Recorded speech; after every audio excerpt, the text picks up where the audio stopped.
I'm coaching with the guy. He played college. I played football like years.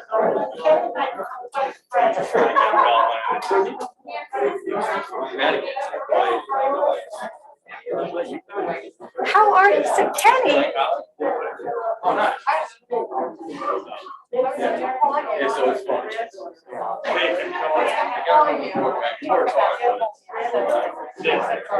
But it's also, I know.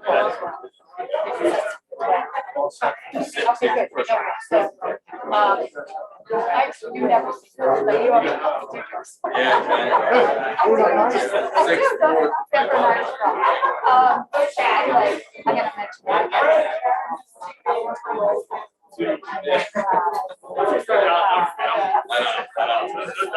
So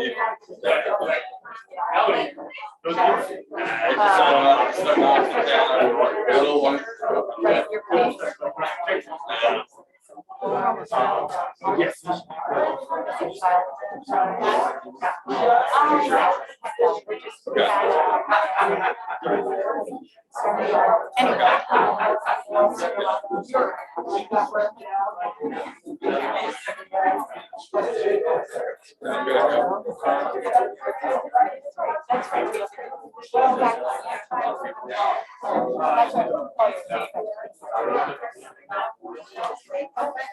Oh, great. I don't know. Let me look again.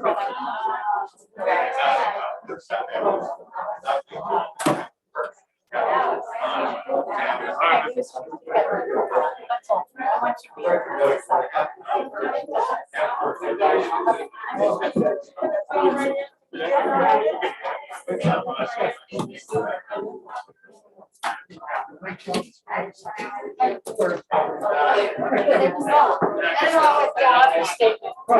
and I sent it to Priya because Priya can't make it.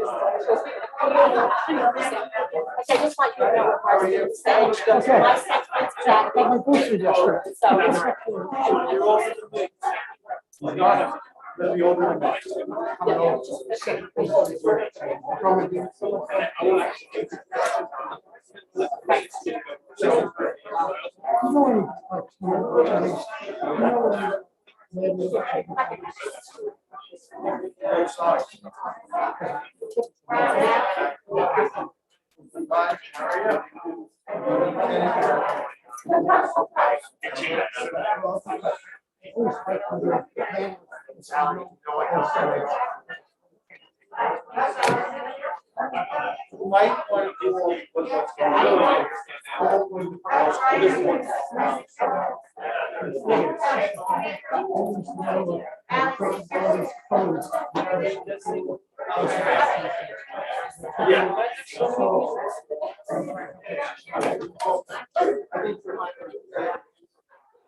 most of the people I know.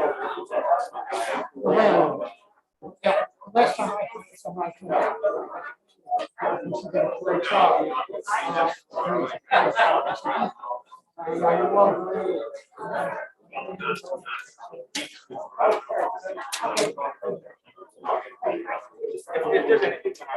oh yeah, yeah.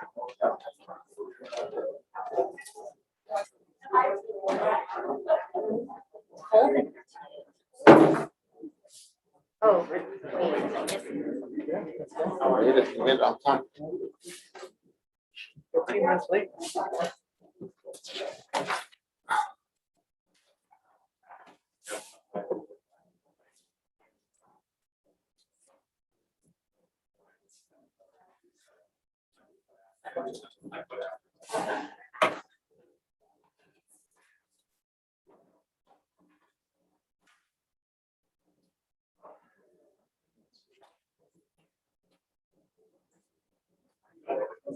Thank you.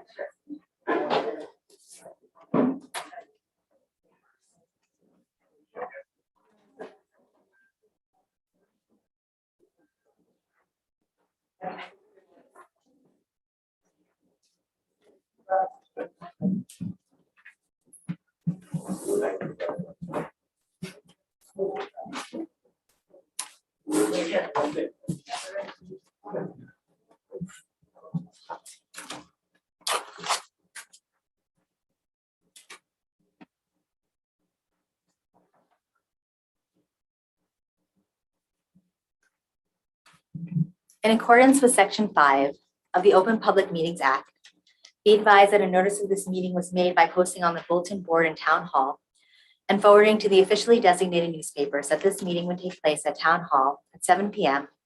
on Tuesday, September 21st, 2021. Meeting details and the draft agenda were also posted on our township website. Please all stand to salute the flag.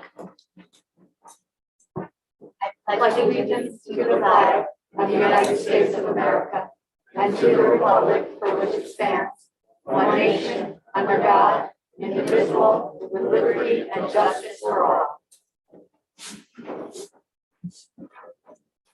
May I have a roll call vote, please? Ms. Miggins? Here. Ms. Thal Egla? Here. Mr. Vinayak? Here. Ms. Deputy Mayor Wasserman? Here. And Mayor Purpose? Here. Thank you. May I have a motion to approve the agenda? So moved. May I have a second? Second. All those in favor? Aye. Any opposed? May I have a motion to approve the June 15th, 2021 regular township committee minutes? So moved. May I have a second? Second. All those in favor? Aye. May I have a motion to approve the June 15th, 2021 special township committee minutes? So moved. May I have a second? Second. All those in favor? Aye. Aye. Tonight we have a community service award, and I'm going to let Committeewoman Eglo. First, Mayor Becker is in the room. So would you like to come and present? Good evening, everyone. I'm Elaine Becker, and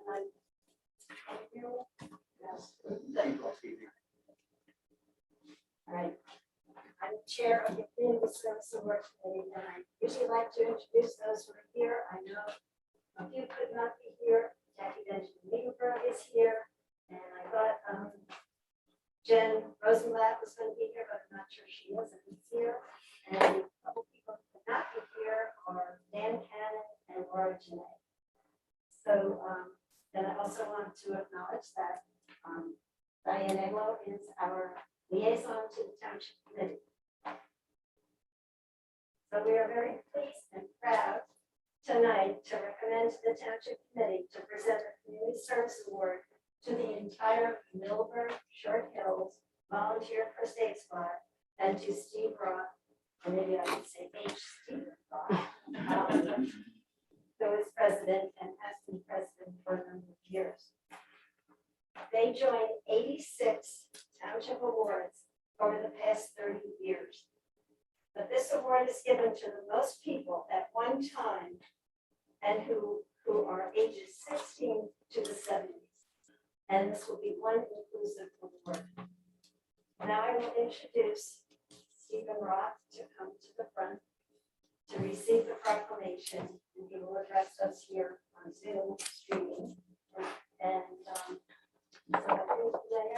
Committeewoman Eglo seemed appropriate, would be presenting tonight. Sure.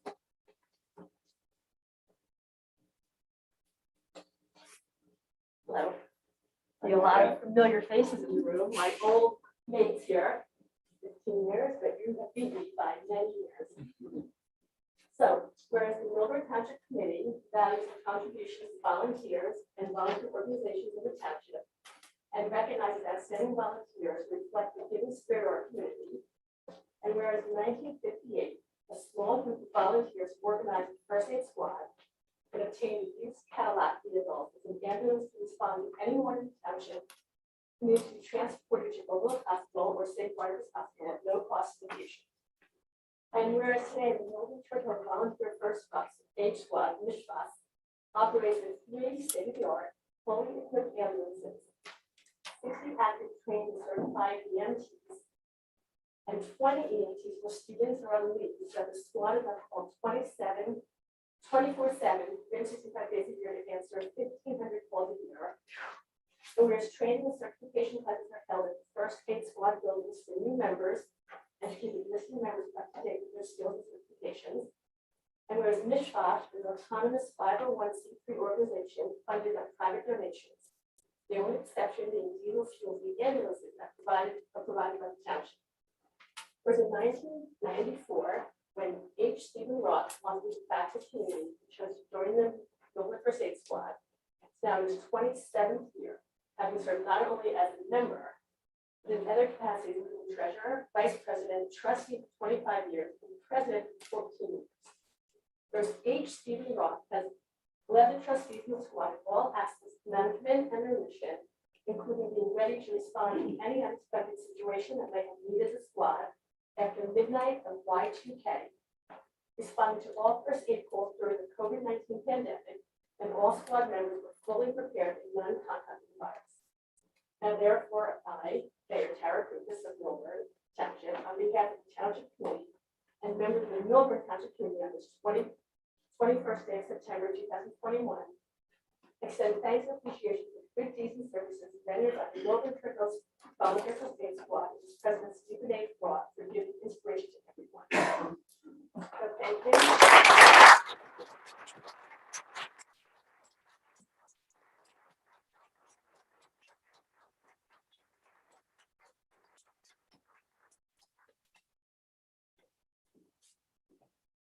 I want to recognize that Diane is also an ex-member of the squad, so thank you also for your service in the past. Wow. I want to thank Jackie, Elaine, and the Community Service Award for this great honor. And also thank you to Mayor Krupas and the rest of the Township Committee. Thank you. I'm truly honored to represent the Milburn Short Hills Volunteer First Aid Squad, or as we so affectionately call it, MISHFAS, and humbled and privileged to share in this award. And I stress the word share. I've been a riding EMT, as Diane had just said, for 27 years, president for 14 of the last 21 years, but I'm merely one in an organization with so many years. I can't think of an organization more deserving of this award. MISHFAS is comprised of more than 50 volunteer EMTs who selflessly go through continuous training to serve those in our community who call 911 on what could be one of the worst days of their lives. Our members are a diverse group of volunteers and range in ages from 16 as a cadet to members in their 70s, and all have the same unique passion just to help others. Most of our membership live in the town, but quite a number live in neighboring towns, and their professions range from students to bankers, to lawyers, to businessmen and retirees. We are funded solely by private donations and never charge for any of our services. At the onset of the COVID-19 pandemic, when everyone was in lockdown, and there was so much confusion and fear, our members, rather than running the other way, responded to all 911 emergency medical calls, whether they were COVID-related or not. Of course, we needed to suit up in our Tyvek suits and N95 masks, but we never missed it. The bravery and dedication was second to none. As I said before, I am only one of many, and there are so many of us, so many here to thank. Our captain and VP at the time, Brian Dalbert and Melissa Campbell, were there with me every step of the way.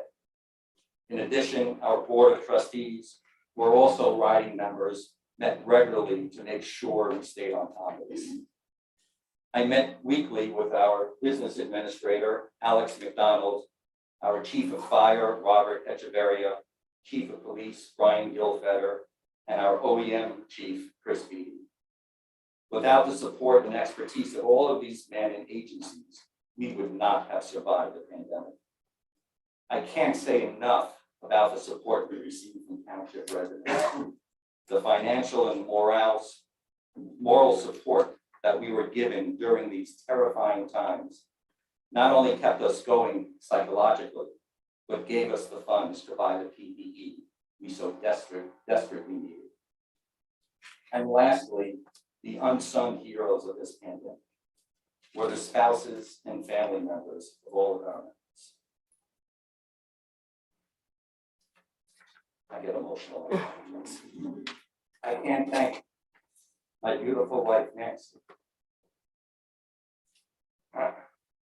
and my kids enough for allowing me to bring the township's emergency medical programs into our household. During the first few months of the pandemic, I had my wife leave the house and live with my kids so I would not potentially infect her with the virus.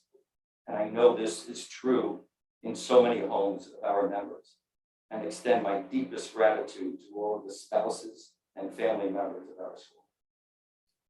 I'm also proud to say that none of our members contracted the virus due to any squad-related activity throughout the past 18 months.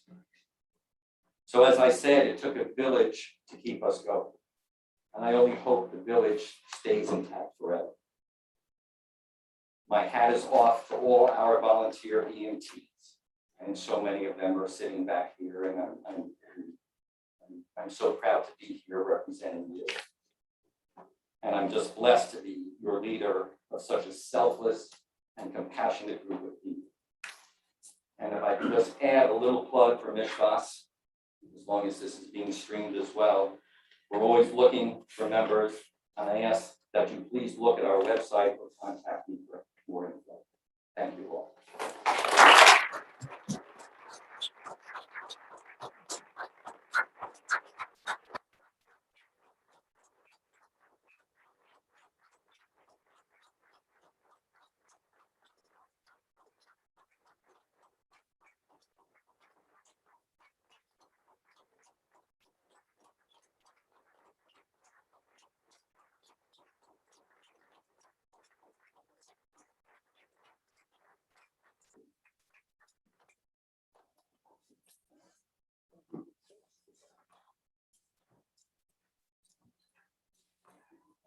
Amazing. We'll take like a few minutes if you guys would like to leave, you can leave, or you can stay if you'd like to stay. As long as you're not insulted. Not insulted at all. Thank you so much. Thank you.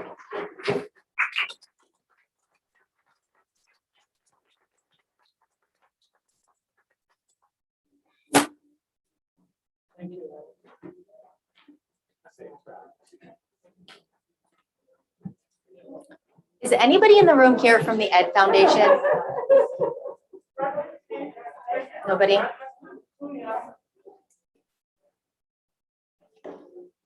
Thank you so much. Thank you so much.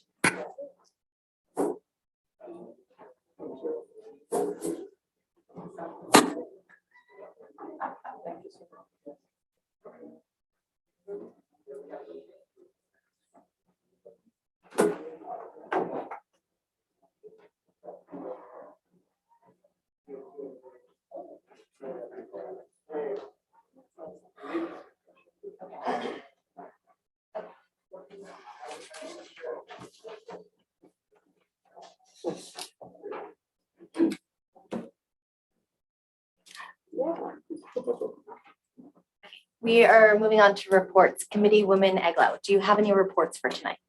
No, thank you. No? I don't think so. Was Okay. I at any meeting? I'm not used to that. I don't know if I was anywhere. I don't think I was anywhere. Okay, Committee Woman Megan, do you have any reports? I for do. tonight? Thank you very much. I have two reports. We had our first meeting last evening of the Cora Hartshorn Arboretum, and they're looking for fundraising to replace their sign. You know, as you know, last year their sign was vandalized and damaged and broken, so we need to work on getting that up and running, and they want it back. So they're excited about that.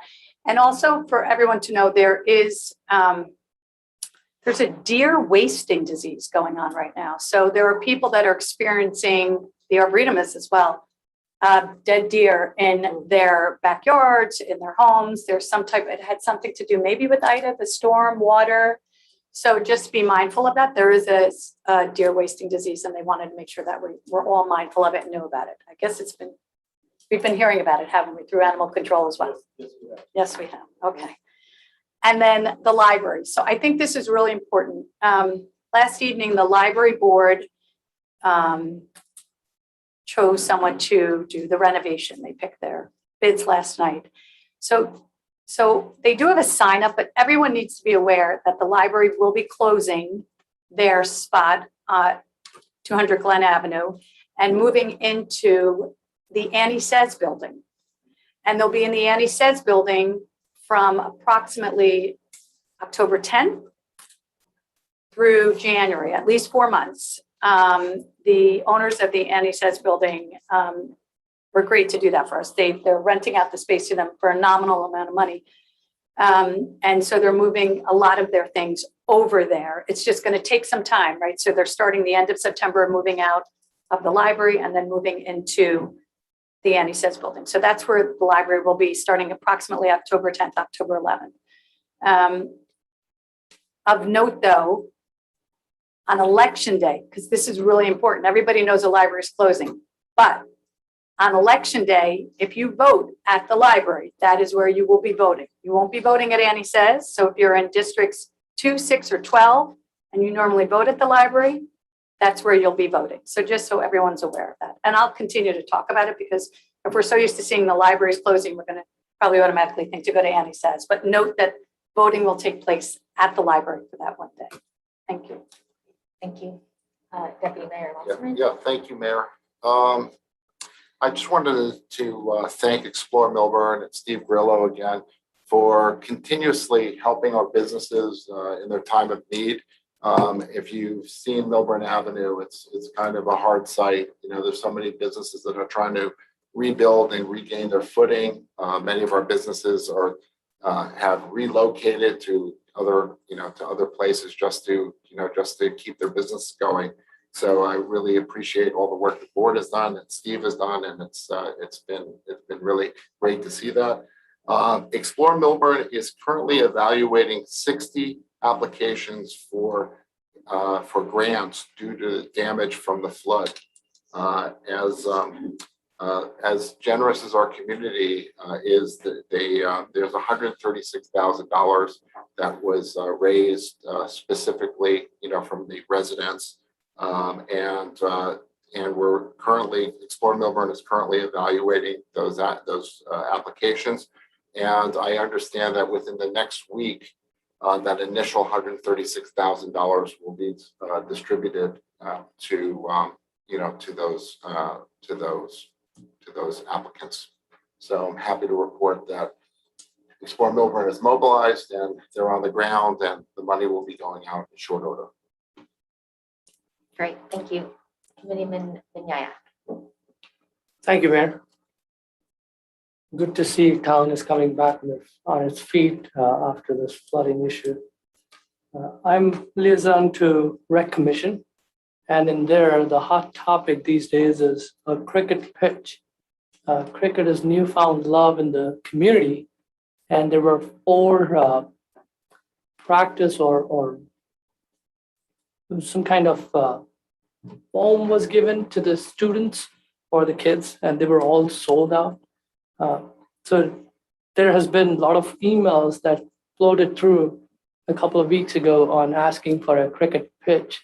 Rec Commission has recommended a Glenwood School pitch to be, or Glenwood School field to be made a pitch in there. I think there is some kind of voting going on, or this will be discussed now at the committee meeting, property committee meeting with the Board of Ed members in there.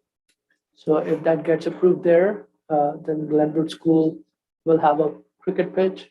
If that doesn't get approved there, more than likely we will know what other suggestions or recommendation are they coming up with where the cricket pitch will go.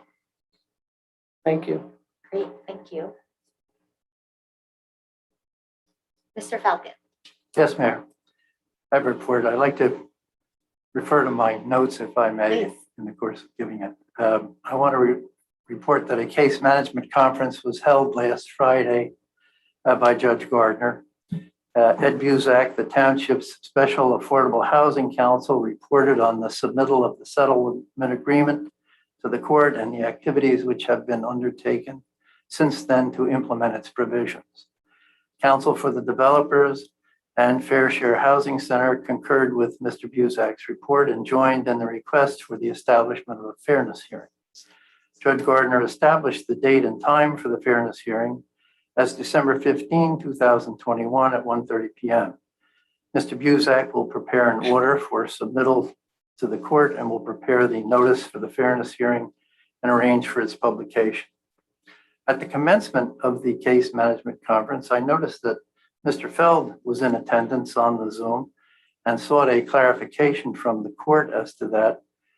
Judge Gardner advised that the case management conference would not deal with any confidential information, but was being called for the purpose of discussing the scheduling of the fairness hearing, and as such was open to the public, subject only to the limitation that the public would be prohibited from speaking. The conference continued and was successfully concluded as I have just described. There is another aspect in this connection which pertains to a letter sent by Mr. Feld to Judge Gardner on September 14 concerning the case management conference scheduled for the 17th. In it, he advised in pertinent part that Milburn and the individual Millburn 2 public official defendants severed their relationship with the township attorneys and retained new counsel, a fresh set of eyes, to defend my hybrid Milburn 2 prerogative writ declaratory judgment civil rights act violation action. He later stated at the last public meeting of the township committee, while gesturing to my partner who was attending in my place, that our firm had been fired by the township in connection with the defense of his recent lawsuit. Both the letter to the court and his statement at the meeting were a total mischaracterization of what actually occurred. As the township committee knows, and as I know, our firm was not fired or our relationship severed. This is simply not true and deserves to be corrected. What actually happened was that his lawsuit, like all other lawsuits filed against the township, was referred to the Joint Insurance Fund for a determination as to whether they would extend coverage and defend the lawsuit. When they finished their review, the JIF determined that it would provide coverage and defense of the case and assigned attorneys from a list of attorneys maintained by them to handle municipal cases. This, of course, is a very positive development for the township for a cost standpoint. But for my purposes, no relationship was severed and no one was fired. That's the end of my report. Kit, we're very happy to have you as our attorney. Thank you. Mr. McDonald, would you like to make your report? Yes, I think I speak loud enough to be called by the mics, but, and I'm sure others will let me know if not. But I did want to bring up, to piggyback on Committeewoman Megan's comments regarding the deer wasting disease. We have seen a significant increase in dead deer throughout the township. In particular, deer are dying where they would not normally die, backyards, roadways, things like that, without sort of any other prompting because of this disease. I had a conversation with the service that does pick up the deer from the municipality, deer carcass removal. And they noted that between the period of September 1st and September 15th, in a normal year, they would pick up anywhere between 200 and 250 deer. Thus far this year, they've picked up over 900. So there is that going on right now. So that I know I have heard and understand that there's some concern from residents regarding the pickup of deer.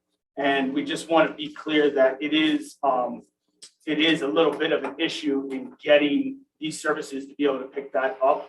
So we are working with Public Works as well as deer carcass removal to respond as quickly as we possibly can, usually within a day or two, and do certainly apologize if that length of time is longer than that. But there is a high demand right now among all of those services to pick up deer with this that's going on. And I can tell you that this is statewide. This is happening in a lot of other communities, and a lot of my colleagues in other towns are dealing with the exact same issue. I did want to bring up a subject to the township committee regarding code enforcement. Code enforcement is a growing sort of issue or matter in the township. In particular, we have one code enforcement officer who has at this point in time dealt with or received or investigated 458 complaints thus far this year. That is not even inclusive of zoning complaints or things like that. So I'm currently looking into the potential of having a part-time individual that would be focused on code enforcement in addition to our full-time person, so that we can start to tackle code complaints more effectively and efficiently, as well as just want to let the committee know that our stance has always been compliance. We want to encourage compliance with whether it's a commercial property owner or a resident. And we do that with violation notices rather than direct summons. We give warnings, we work through it with the individual to encourage compliance. However, that method is becoming far more taxing and far more inefficient than it had been in the past. And so just wanted to let the public know, as well as the committee know, that we will be expediting that process by being quicker to issue summons to those that are in violation. I think it should be known, we have a couple of examples of things that have happened recently, but if you do work without a permit, in particular, one of the things that's coming up quite a bit is building patios. We will be issuing summons as a result of that. Instead of sort of saying, go back to the zoning board or get a permit. Just if you have a question about whether a permit is required, just ask. We're here. You can call us, call the building department, call the zoning office, call town hall, customer service, and we'll be happy to answer those questions. Mayor, I don't know if you want me to touch on the meeting on the 28th. I'm going to talk about it. Great. So I'll fill in whatever you may need. I perfect. have a question for Mr. McDonald on the report that he made. So- Okay, go for it. So on the part-time employee that you're talking about, is there a service we can use instead?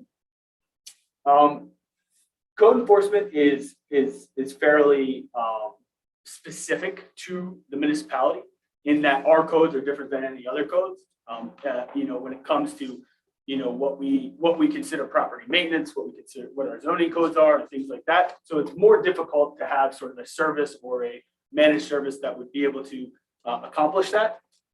It's far more important in my mind to have an individual that is going to be in and around the town, able to understand our specific codes and laws and things like that to be able to enforce them. And as a part-time employee, that individual would not be, we would not be obligated to pay health benefits or pension costs or anything like that. It would allow us to have another 20 hours of an individual to focus more on zoning code and other things that may get overlooked as we're dealing with the 458 complaints on the actual property maintenance or other codes. I understand that the newcomer, whoever is going to take that part-time, he or she will have to go through training as well. And similarly, an outsourced service could also go through the training. Or is there a timeline to it? Will this be for 6 months or 4 months when these complaints will get closed, or we are just adding one more headcount to the department forever, part-time? No, I wouldn't intend it to be, but also there is a bit of succession planning that we need to, account for.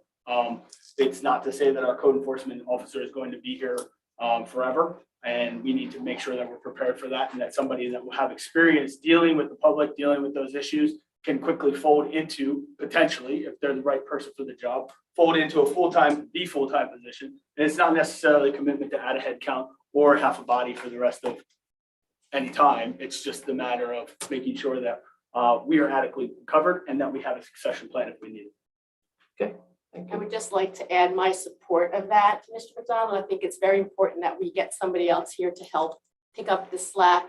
And if it's a part-time employee, that I'm in absolute favor of that. Great. I think that you have consensus from our committee that we support that. And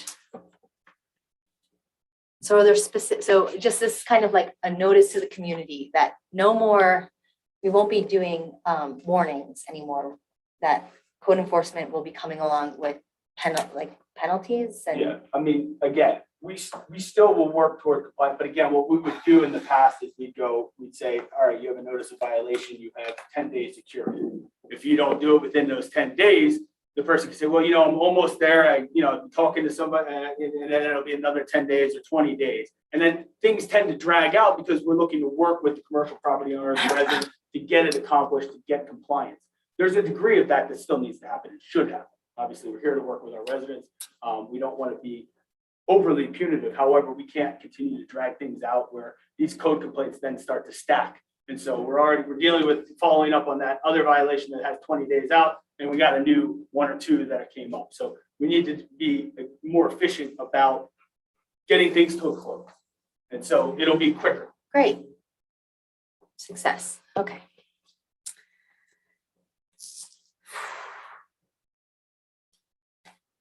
I want to take notice of the last time we were in this room together and just how much has happened and through our community in the past 3 weeks. It was a crazy night, and what we saw the next day and the weeks after in our community has been so I'm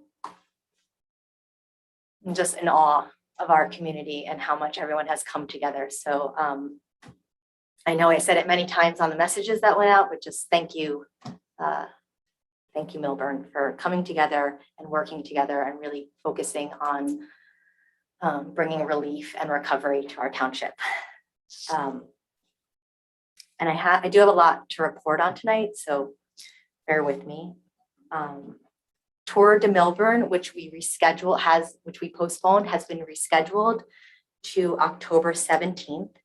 And so that went out to all the because we were full, right? Registration was at 3. Correct. But we do anticipate that people will have a conflict with that date. So we will be messaging will be going out tomorrow. Okay. To open up registration for a brief period of time, and we'll make sure that people have that information. Excellent. We were planning to present a high-level concept of the two-way traffic recommendations and conversation that's been happening that came out of the Perkins Eastman plan that the subcommittee's been working on. So that will be presented at the Tour de Milburn, and also will go out on our social media platforms and will be on the website as well. And so that is really just bringing the work that's been done on two-way circulation throughout the downtown on Essex and Main, and bringing bike lanes into the downtown.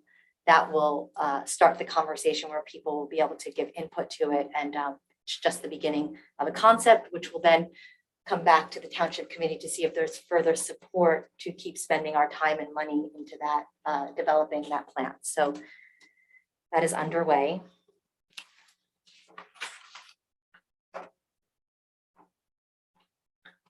We had our environmental committee, our commission meeting last Wednesday, and a number of topics came up, but one in particular was the question was posed whether or not with the affordable housing development at the 11 Main Street, the 75 units.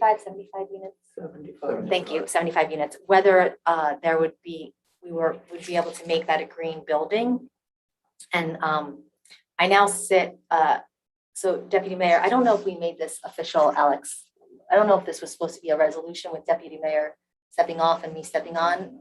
It's on tonight. Oh, it is on tonight. Okay, I was looking. Okay, so the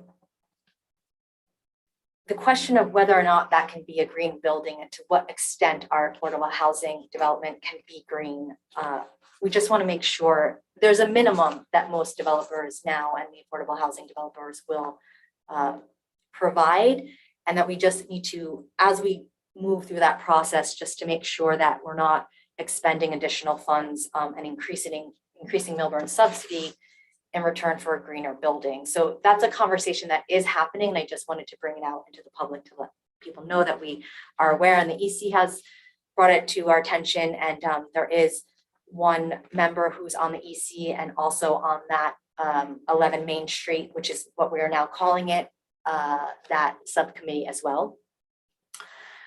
So that subcommittee for 11 Main Street, the affordable housing project, meets every Friday, and we are working towards a deadline in December to have a concept plan presented to the judge and Fair Share Housing, just to show them that we are on our way and we are serious about providing this affordable housing. On October 5th, the TC will have in front of it an RFQ to go out to solicit developers to come in to go out. In the meantime, the township is, did we put the survey out? Where are we with the survey and the environmental So both of those are in process. in process, but not out yet, but The survey is, we've received quotes for that, and so we're executing that in the very near future to get started. okay, And the objective is for it to be done by October 27th. okay, and a preliminary environmental assessment as well, because we need to, on the DPW site, the full site, we need to find and make sure that we have space for the DPW operations as well as the 75-unit affordable housing development. So that is all being discussed, and okay. Committeewoman Megan, do you have anything else that you want to add to that piece that I missed at this point? I think you covered it. Okay, is Jorge definitely doing the concept plan, the architectural? Was that like definite that Jorge was going to be I don't know that it's been definitively decided at this point, but I think that it is a strong possibility that he would be taking that on. Okay, that one of our residents will be doing the preliminary architectural drawings of that site for us. Okay. On tonight, one of the resolutions that we have is a flood mitigation advisory group. And so I'm just going to read this statement. We're looking for interested residents, property owners, and stakeholders to serve on the Flood Mitigation Advisory Committee. This group's purpose is to mobilize the community involvement in flood control matters and funding issues with the governing body, provide pertinent information to residents through education and awareness, and serve in an advisory capacity to the Township Committee on flood control matters. If residents are interested, we ask that you email us, let us know at millburntwp.org with the subject Flood Mitigation AC. Provide your name, address, and 3 to 4 sentences about why you would like to serve and any other skill set or experience that you have to offer the group. We're looking to fill 12 spots on this committee. So can we put this out on the website and also do a call through the social media tomorrow? Of course. Excellent. Before I continue on flood mitigation topic, the rec commission approved to have dogs in Taylor Park. And I'm stating this out to the community because at the next meeting, it will be under new business. And then we will bring it up and then we'll discuss it under old business. And then at some point we will take a vote on it. So I don't want this to be a surprise to anyone that this conversation is happening. Dogs in Taylor Park, or specifically on the perimeter of the park. The walkway. The walkways. Thank you.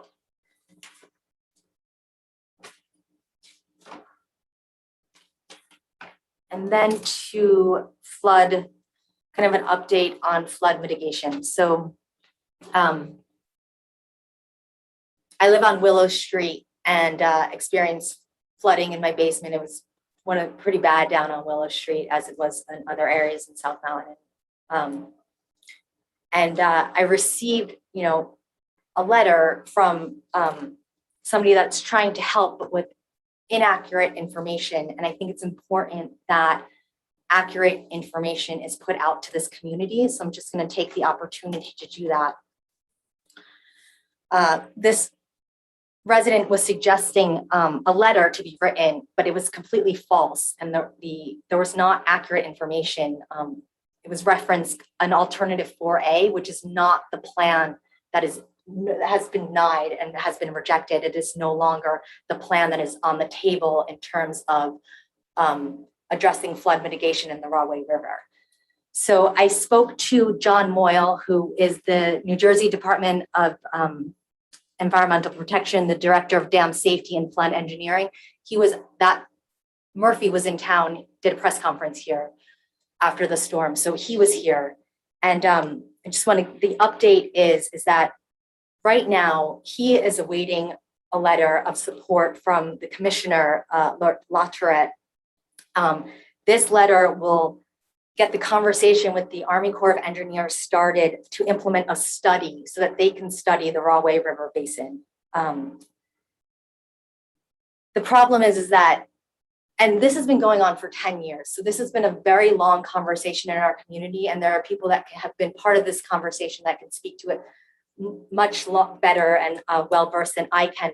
And the way that the Rahway Rivers Mayors Councils work, and I have a few other mayors in the room, so you know this, that every year it's the mayor that goes to these councils, and there's 8 other communities along the Rahway River who are part of this. So at the top of the year, you know, the other 2 years being on the committee, didn't have much involvement in it, was updated along the way of what was happening. And then this year, and then went to some meetings, and there was a holdup. And the holdup is that this is a federally funded project, and New Jersey, they needed a sponsor within New Jersey to get the money, which was approved in 2020, I believe, right? It was in Congress. So we had the money. We just didn't have a New Jersey state mechanism or agency to sponsor the bill. And the problem is about, and I had this conversation with Mr. Moyle today, because we are waiting on federal money and the Army Corps of Engineers. And at some point, we might want to start the conversation is, how do we do this through the state? Why do we need federal funding to come in and help us? Why can't we just do this here? And what John or Mr. Moyle told me was that at this point, there's no mechanism. I'm just going to refer to my notes. We have no funding source and no mechanism in New Jersey for flood risk projects. So that is a whole other conversation that we can start with our legislators.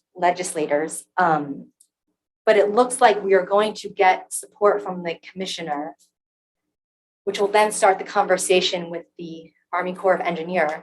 But it could take years before they come, because they're not looking to actually start over the consensus plan, which is what the plan is that's now on the table, that has been approved by the Essex County officials, and which would mean that we were lowering the basin up at the Orange Reservoir, which is at the Essex County, the recreational McClunes and the swan boats.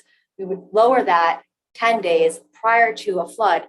The issue is it's based on forecasting, and the Army Corps of Engineers does not believe that forecasting, that does not qualify projects for them. So we're kind of like have been spinning around and getting nowhere.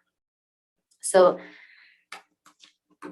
there's more conversation to be had. They're going to get this letter of support from the NJDEP and start. The Army Corps of Engineers are going to be able to start studying again. Doesn't mean that they have to go back to ground zero and start from scratch.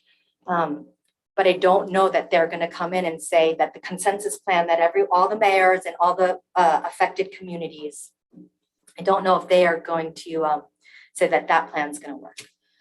So this is where we are in terms of flooding. We are bringing together, hopefully, we are going to have a flood mitigation advisory board in town that we are going to work with. We don't actually take questions during, I'm recognizing you, but it's not time for questions at this point. We do have public comment at the end of the meeting. And to my point, next Tuesday, we're going to have this conversation on Zoom virtually. And Alex, at 7 p.m. And can you just give a brief kind of who's going to be there? I thought it was really important. Went to Alex and was like, we need to talk about what happened, why it happened, what we're doing. So do you want to tell us a little bit about that? Yes.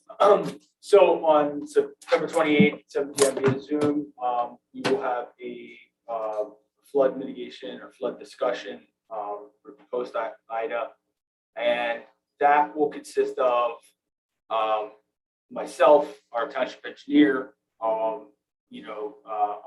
some public safety individuals, as well as John Rushke from Mont McDonald. who is extremely familiar with the Rahway River and the Rahway River Basin. In particular, he works on the Mayor's Rahway River Coalition and has been involved in that project as well. The meeting is meant to cover the history of flooding in Milburn, as well as what occurred on September 1st and what we dealt with in terms of that storm and the 2 to 4 inches an hour that we received in a short period of time and what happened, and sort of give some explanation to that, even some idea of what the rivers did at that time, and also sort of start to discuss a path forward and things that the community has done since Floyd, Irene, and now what we may be able to look at in terms of flood mitigation after Ida, and discuss some of those potential ideas, and certainly hear from the community. I think, Right. which is the biggest thing. So there's a few other things I'd like to read of notes that I have, just to make sure that all the accurate information is being disseminated into the community. So the Army Corps of Engineers considered 17 possible solutions before choosing to study alternative 4A. After rejecting 4A, they looked at a few other variations, and then in 2019, they said they would not continue studying the matter. And the Rahway River Mayor's Council, what has it been, 10 years? 10 years since Irene, right? And so, and they've been working along and coming up at roadblocks along the way. In 1998, a congressional act specified that a Rahway River basin improvements had to benefit Cranford and Rahway downstream. So that's a really important point. Anything we do here in Milburn, we don't operate in a vacuum, and we need to make sure that whatever we're doing down in Milburn does not negatively affect the downstream communities. The Army Corps doesn't fund local drainage projects, but they might if a project is tied to a larger project. The Water Resources Act of 2020 made the Rahway River a national priority. That's what we were hoping will move this project forward. So we did I believe it was December that we got the funding. I'm looking at Ms. Sherman because she has been through this project or this conversation for the last 10 years. Right, so it was funded. Again, we just didn't have the state organization, the support for it from the state. The term consensus plan, which is what is now referred to. So I just want to repeat that it's not the alternative 4A. If anybody thinks that that's what it's being called, that is not the project that is now on the table. It's the consensus plan. And what that refers to is that the consensus that had to reach by Essex and Union County to go ahead with what is now called the Flood Protection and Resiliency Plan. We call it the consensus plan for the bypass pipes at the Orange Reservoir, which will result in lowering downstream river elevations. I think that I just gave the community a lot of information. I'm going to give you a little bit more. In talking to, and I have been in communications with the residents affected down in South Mountain on Gilbert Place and Ridgewood, and conversations started around Blue Acres. So I'm going to give you, and we're going to speak more about Blue Acres on Tuesday night. Is that part of the conversation?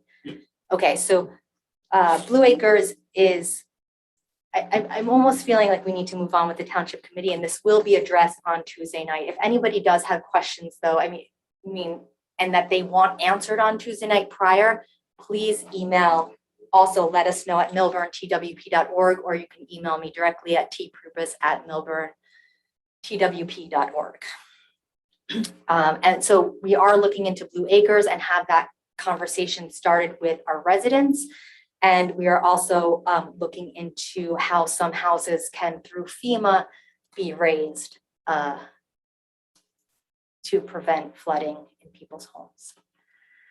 I also want to just quickly give a shout out to Joanna Parker-Lentz and Nicole Richter, who have been incredible in this community, organizing and mobilizing. Those two women are incredible, and they also have something planned for Thursday night, so just save the date.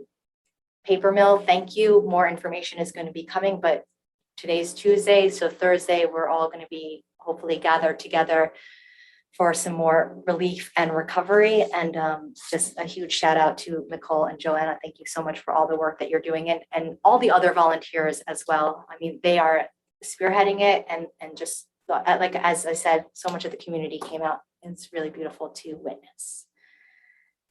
I think I covered everything that I wanted to in my report. And so let's move on to consent agenda resolutions. The Township Committee will now consider consent agenda resolutions. Are there any comments from the committee in regards to any items listed on the consent agenda? Yes, Mayor. Yes. 21-261.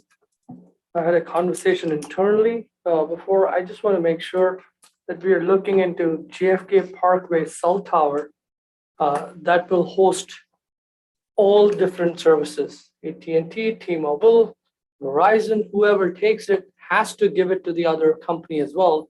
And we are not raising 4 different towers.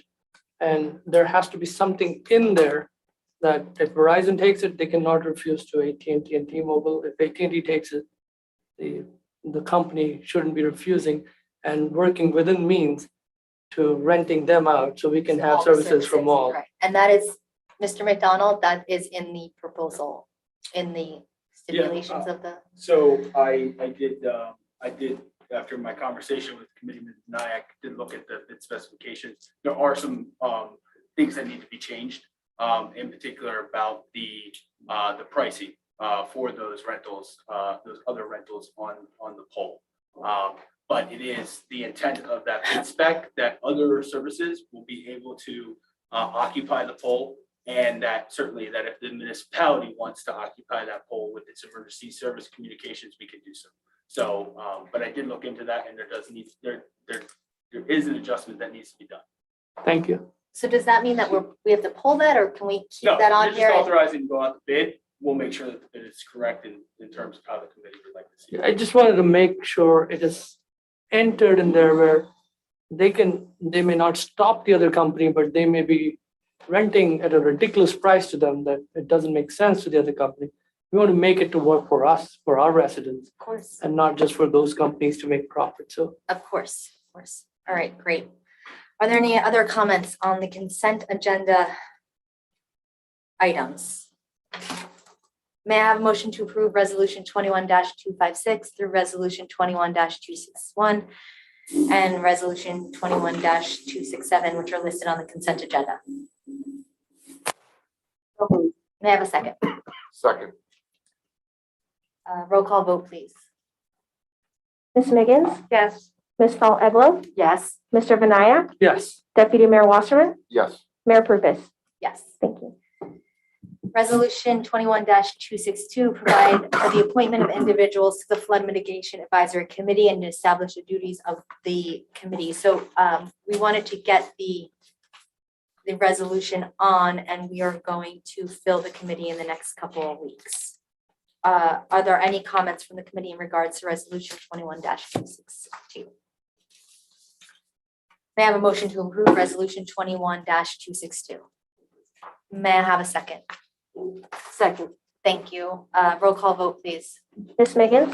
Yes. Ms. Saul Eglo? Yes. Mr. Vinayak? yes, Deputy Mayor Wasserman? Yes. Mayor Purpose? Yes. Thank you. Resolution 21-263, authorizing requests for proposals, landscape architectural services. I do have one of the members of the subcommittee, Mark Robeson, who's here tonight, and he's just going to give a brief history of the process of the subcommittee, and then the township committee can discuss this on its own. So please, Mark. Thank you, Mayor Prupus. Good evening, Township Committee. My name is Mark Robinson. I'm a Milburn resident, but I'm speaking tonight on behalf of, as a member of the Taylor Park Gateway Committee. Just a short statement. During the public meetings of the Millburn Downtown Vision Plan conducted by Perkins Eastman, there was a widely positive response for the concept of a reimagined entrance to Taylor Park as it adjoins Milburn Avenue, so that it might create a better connectivity to our downtown. The Taylor Park Gateway Committee was convened as a first step to move the Taylor Park Gateway from concept to action. Our mission was to create a public RFP that would take into account the existing assets of the site while outlining the types of programming that would make the site a more environmentally and socially outstanding space. Through this process, our circle of contributors and the views they communicated widened to address the thoughts and concerns of Milburn residents and active community members. The result, we hope, is an RFP to be issued to landscape architects that gives guide rails, but is also adaptable, an RFP that communicates our broad programming desires, but leaves room for inspired creativity. To be certain, this process is just at the beginning. During the RFP response process, including the review of submissions, selection of a landscape architect, site plan designs, concepts, and ultimately implementation, there will be opportunity for visibility and additional feedback. We all believe that Taylor Park is a true gem at the heart of our community, and we look forward to sharing in this effort to improve upon the environmental experience of Taylor Park and Milburn's downtown. Thank you. Thank you very much. Are there any comments from the committee in regards to resolution 21-263?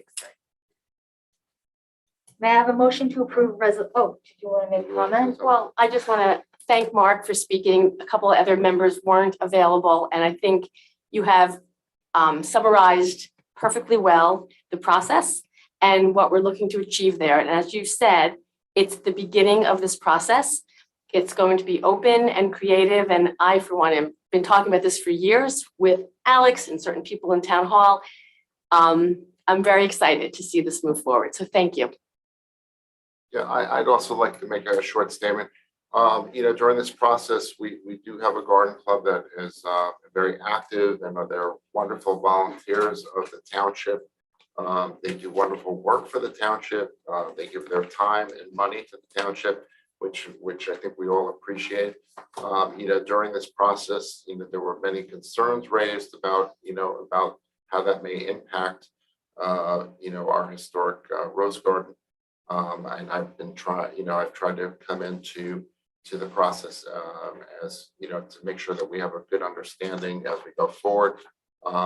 We've reassured the gardening club that the rose garden will be a part of this process, that the town will financially support the garden as part of this process. And I just want to assure everybody of our concern, that those volunteers know that we have their best, their concerns at hand. So that's all I wanted to say. Okay. May I have a motion to approve resolution 21-263? So moved. May I have a second? Second. A roll call vote, please. Ms. Miggins, No. Ms. Dahl Eglo, Yes. Mr. Vinayak, Yes. Deputy Mayor Wasserman, Yes. Mayor Prupus. Yes. Thank you. Appointing Chief Financial Officer and Treasurer. Mr. McDonald, Yes. would you like to introduce? I would love to.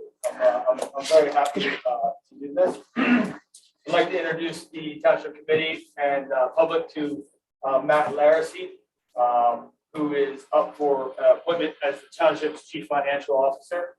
Matt comes to us from the Township of Verona, where he served as the Chief Financial Officer for the last 7 years. He's also worked as a auditor. He has a CPA, he is a QPA, and a CMFO. A lot of acronyms there that are very important to us as we welcome, hopefully welcome him aboard as our Chief Financial Officer. Matt has a breadth of experience in municipal government, municipal finance, and I'm just I'm thrilled to have him aboard, and hope that the committee will approve his appointment tonight. So I don't know if you had any questions of that, or just wanted to introduce him to you here again and to the public as well. Welcome to the Millburn Township family, Matt. Thank you very much. And thanks to the mayor and the committee for hopefully your confidence in me. And after seeing that presentation to the EMS and following loosely the flood response, it's a great, passionate community that I'm excited to join, excited to get hit the ground running. So thank you. Great. Are there any comments from the committee in regards to resolution 21-264? I just want to say we had the pleasure of meeting you it's already weeks ago. My gosh, so much has happened. Lots So happened. now I see what you look like without your mask, and I'm very pleased that you'll be on board soon. Thank you. We still have to know what all your acronyms mean. It's, you have your title and then, anyway. But None are very exciting. Anyway, we're really thrilled to have you with us. And Thank thank you for joining the team. Appreciate it. May I have a motion to approve resolution 21-264? Motion. Whoa, we're really excited. May I have a second? The finance committee. Finance team is happy. Second. May I have a second? Roll call vote, please. Ms. Miggins, Yes. Ms. Dahl Eglo, Yes. Mr. Vinayak, Yes. Deputy Mayor Wasserman, Yes. Mayor Purvis. Yes. Thank you. Welcome. Resolution 21-265, authorizing the execution of an access agreement granting schoolhouse joint venture access to certain township-owned property for the limited purpose of continuing ongoing environmental remediation. Mr. McDonald, would you like to provide a brief overview? Yes. This access agreement is for the property near Lot 19 or Town Hall Plaza, in which the property owner is doing some attenuation and environmental study, and some of that is starting to take place on our property, which includes Lot 6, which is the lot right next to Town Hall here, as well as Lot 19. This agreement provides that access for them to put in a monitoring well or additional monitoring wells where necessitated. Also part of this agreement is a provision to cover our legal costs that we've had to spend to make sure that our attorneys have been able to look at this and approve this for the township. So this has Okay, been going on for some years. As you see, there's a trailer out there, and so they're continuing that effort. are there any comments from the committee in regards to resolution 21-265? So both the resolution 6.5 and 6.6, when I first joined the committee, I was looking at all the costs from the attorneys and where we are spending. These two were the questions I had, and Mr. McDonald had really taken a stab at it and taken care of it. I really appreciate all his hard work. Thank you for getting this closed, or at least moving this forward to close. No more questions. Okay, may I have a motion to approve resolution 21-265? Motion. May I have a second? Second. Roll call vote, please. Ms. Miggins, Yes. Ms. Dahl Eglo, Yes. Mr. Vinayak, Yes. Deputy Mayor Wasserman, Yes. Mayor Purvis. Yes. Thank you. Resolution 21-266, authorize the execution of a pedestrian easement agreement by and among the Township of Milburn, the Millburn Township Board of Education, and Stone Mountain Properties 806 LLC, the owner of the premises located at 806 Morris Turnpike. Mr. McDonald? Yes. I'm also going to let Kip Falcon piggyback on this one a little bit. But this is the pedestrian access that residents may be familiar with that goes behind Glenwood School, up a staircase to 806 Morris Turnpike, which is an apartment complex there. There are 3 different properties within that pedestrian that easement, 806 Morris Turnpike, Township of Milburn, and the Board of Education. This agreement is to bring into line the proper easement, as the easement, the path followed a different path than where the easement actually is located. This agreement moves that easement to be where the path is currently located. Great. Yeah, it's been a long haul, but they turned out that the owner built the stairway not in the easement that the township had granted. And it's taken a long time to work this out between the Board of Ed and the owner of the township. And I'm glad to see this getting close too. Me too. Are there any comments from the committee in regard to resolution 21-266? May I have a motion to approve resolution 21-266? Motion. May I have a second? Second. A roll call vote, please. Ms. Miggins, Yes. Ms. Dahl Eglo, Yes. Mr. Vinayak, Yes. Deputy Mayor Wasserman, Yes. Mayor Purvis. Yes. Yes. Thank you. We're not doing.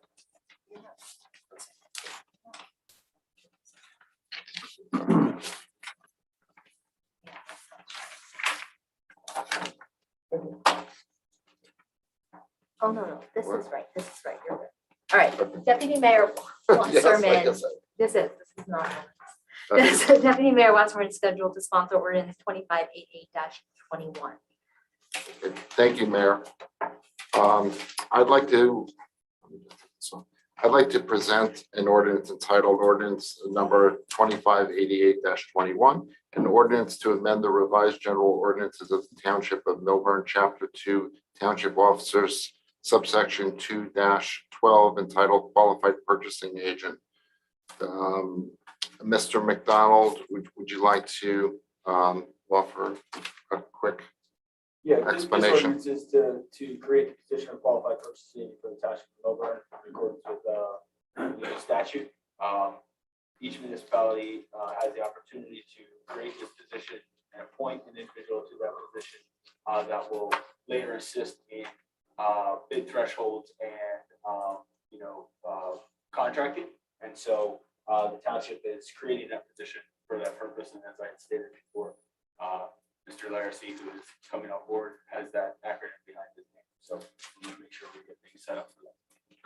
So just to make it simpler to understand, when we were discussing with Mr. Larcy, Matt, I would say, this is, our last CFO did not have this qualification, so we didn't have QPA on our payroll or on our positions.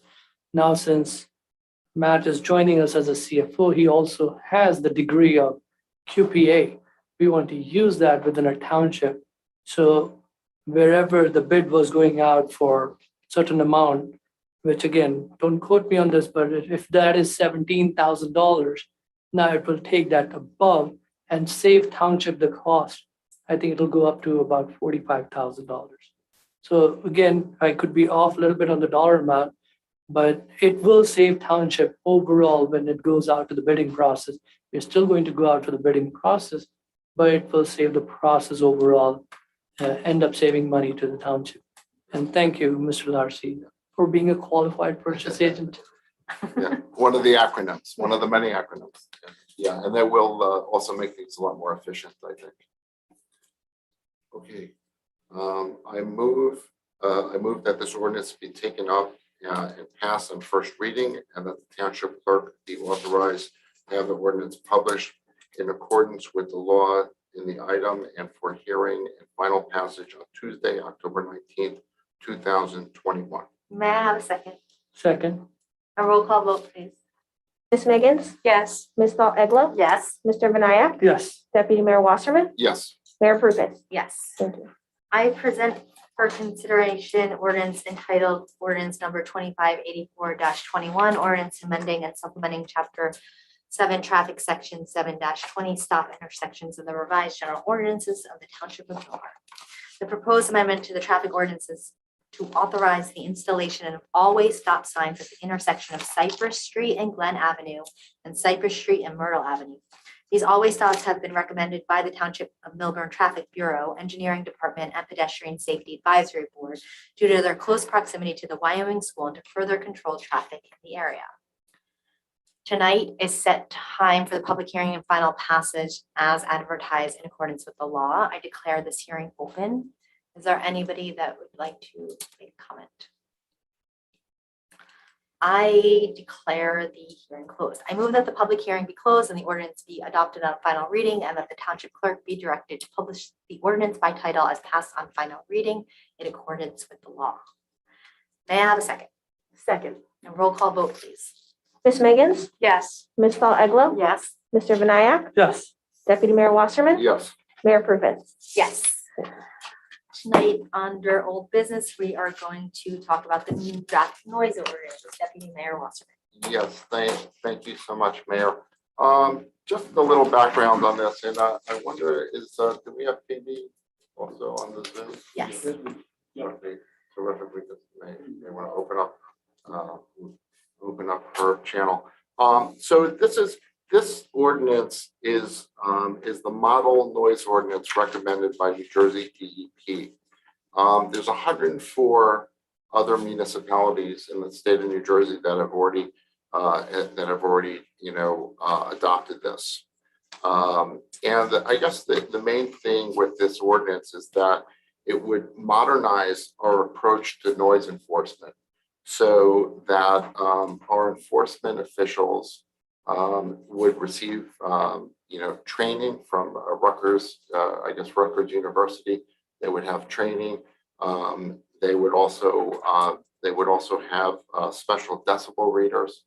And so instead of, the way it's kind of done now is that when enforcement officers respond to noise violations, either during the day or at night, they basically rely on their common sense. So if it sounds noisy, a warning is given, and if it's not complied with, a summons or some type of ticket is given.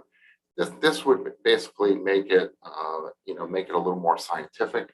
It would offer some technical, it would offer a technical guide for the enforcement officer, and the New Jersey DEP is recommending this as the model ordinance. And I've researched this, and this all started with the residents that with Jay Moriali and Mr. Shepherd and Mr. Honeycutt. We've had at least one or two meetings where we discussed this. I guess the other background to this is that our population is growing. Now we have more residents as the town grows. And there will certainly be, even as our business administrator pointed out before, we're going to need more help with enforcement. We're going to need, more eyes on the ground. And this would kind of modernize our approach, as 104 other townships have done. And so with that background, I've been working with one of our attorneys. Phoebe, maybe you could just give us a short statement in terms of the ordinance from a legal point of view. Sure. Good evening, everyone. My name is Phoebe Johanna. I'm an attorney with Mary Zadie Falcon. I'm just going to give you a short overview of the noise control ordinance, the proposed noise control ordinance. As Deputy Mayor mentioned, it is modeled almost verbatim after the NJDEP model ordinance, and the NJDEP model ordinance is designed to allow municipalities the ability to have an increased local authority to enforce noise controls by establishing a set of objective decibel level measuring standards. And the way it would work is that the ordinance establishes a set of noise decibel level limits that would be around 65 in the daytime and then 50 in the evenings. And they would apply to two types of properties, the first being source properties or properties making the sound, and two, the receiving properties or properties where is on the receiving end of the sound being made by the source properties. And because the noise ordinance is essentially a complaint-driven ordinance, the procedures for the ordinance are triggered when a receiving property complains about noise coming from a source property. And what would happen at that time is, if once a noise comes in or a noise complaint comes in, is that one of two types of enforcement officers would be sent to investigate the potential violation. The first would be a noise control officer, and this type of person is trained in meter readings and can enforce any section of the ordinance, including those with a sound level meter. Now, this person would have to be trained go to the Rutgers course and get trained certified in the sound meter level readings. And then the second type of officer would be a noise control investigator. Now, this person is not trained in meter readings and can only enforce sections of the ordinance that don't require a sound level meter. So this would be something like plainly audible, the time of day, distance from a potential noise source, things like that. If there is a violation, one of these two officers goes to investigate and they determine that there is a violation, the noise control officer or investigator can issue warnings and can also they can issue warnings and give some time period to kind of remedy the situation. And They could also eventually issue a notice of violation or a notice of penalty assessment, depending on the severity and the frequency of the offense. There could be a potential penalty, like a monetary penalty of up to $2,000. That's the limit in the ordinance. Since the model ordinance can only applies to certain sources of sound, it doesn't cover every single sound under the sun. There's some exemptions. The model ordinance can stand alongside a traditional nuisance type ordinance. And so Milburn does have a traditional ordinance called the Noise Restriction Ordinance, which is currently in effect and will remain in effect if this proposed ordinance is adopted as is. So a note on the procedural thing, the procedural point with this ordinance is that the NJDEP is very specific about about their language and their ordinance, and they have to approve every single ordinance that's adopted that's adopted prior to its adoption. So like I mentioned earlier, this is almost verbatim. It's not exactly verbatim. And because it's almost verbatim, it's not exactly the same as NJDEP's ordinance. We have to submit it to NJDEP first and wait to hear from them, wait to hear of their approval or disapproval. And if they approve it, then we could go ahead with adoption, if you so choose. Right. Well, thank you so much, Phoebe. It's been great working with you, and you've done a lot of research on this. That we submitted a lot of questions, so we appreciate your time on that. So, and just to highlight a couple of things that she said. This would supplement our current code. It wouldn't replace it. So, this would be supplementing it. We've also, I've also spoken to the police chief about this. The police also recommend this because it modernizes our approach. But also, we've also talked to other residents, who, perhaps, again, this is only a presentation. I'm not introducing this at this time, but I've also talked to other residents who would like to, push that on holidays and weekends, basically to have, regular noise hours go to 11 o'clock p.m. as opposed to 10 o'clock because, they feel like, that there should be a little more time for, for happy occasions and stuff. So we've really talked to a lot of different people, and I'm still, communicating with a lot of different stakeholders. So does anybody have any comments or? Yeah, I do. Thank you. So obviously there'll be public comment. This will be open to the public. As you said, we have the ability to change the model ordinance. Then the model ordinance is 10 p.m. Yeah. So as Phoebe just said, it could take some time for the complaint to get through the system. So I would be apt to either keep it at 10 p.m. or move it to 10:30. I think moving it to 11 really opens the noise till 11:30 or longer. And I think that is probably not in the best interest of neighbors, of people having a big party next to them, be it a pool party, be it a dance, whatever it would be. I'd be happy if you move it to 10:30. And the other thing I didn't really understand, I don't know if it was question 3, the noise ordinance effect on incoming business and use of snow, leaf blowers, etc.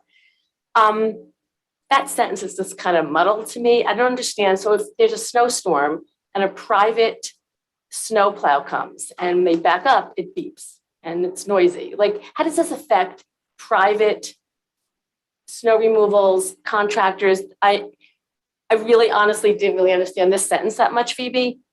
So I don't know, maybe you could just make it a little more, general language here. Do you know what I'm talking about? Sure. So I think this, we also made a couple of revisions after, with respect to snow removals. I think now it is, I think you could use them at any time. You just have to have a muffler or some sort of noise reducing device on it, which I think is also under the current effective ordinance. Okay, so essentially restrictions on power snow leaf blowers is about the same, with the exception that commercial landscaping work cannot be done overnight if it will not meet the noise restriction. I just really wasn't that clear on that.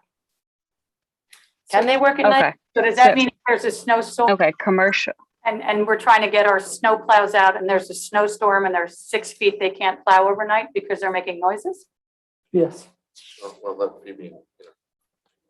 Is that what that means?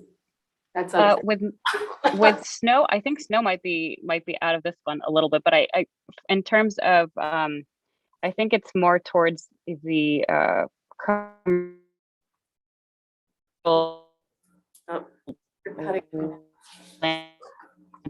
landscaping can't off 8 a.m. Can you hear me? Yeah, you went out for a minute. So commercial operations. Okay, commercial operations can't operate, like landscaping, land maintenance, and all those things can't operate between 6 p.m. and 8 a.m. On weekdays, and 6 p.m. and 9 a.m. on weekends and holidays, unless they meet the actual charts in the decibel level charts in the ordinance. So 65 during the day or 50 at night, depending on where it is, when they're using it. So other than that, the decibel levels don't apply.